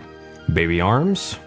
I really don't know how to pronounce this next one. Sundert 15, that's what I'm gonna go with. Quez BT, Mastro Chef, and Josiah Keen. Thanks so much for the members who supported me through this content drought. Furthermore, you can support me by subbing to the second channel, Tetra More, where I'll be posting music and other not long-form analysis content. Finally, go wishlist The Light Switch on Steam if you would be so kind. Thanks, and I'll see you in the next one.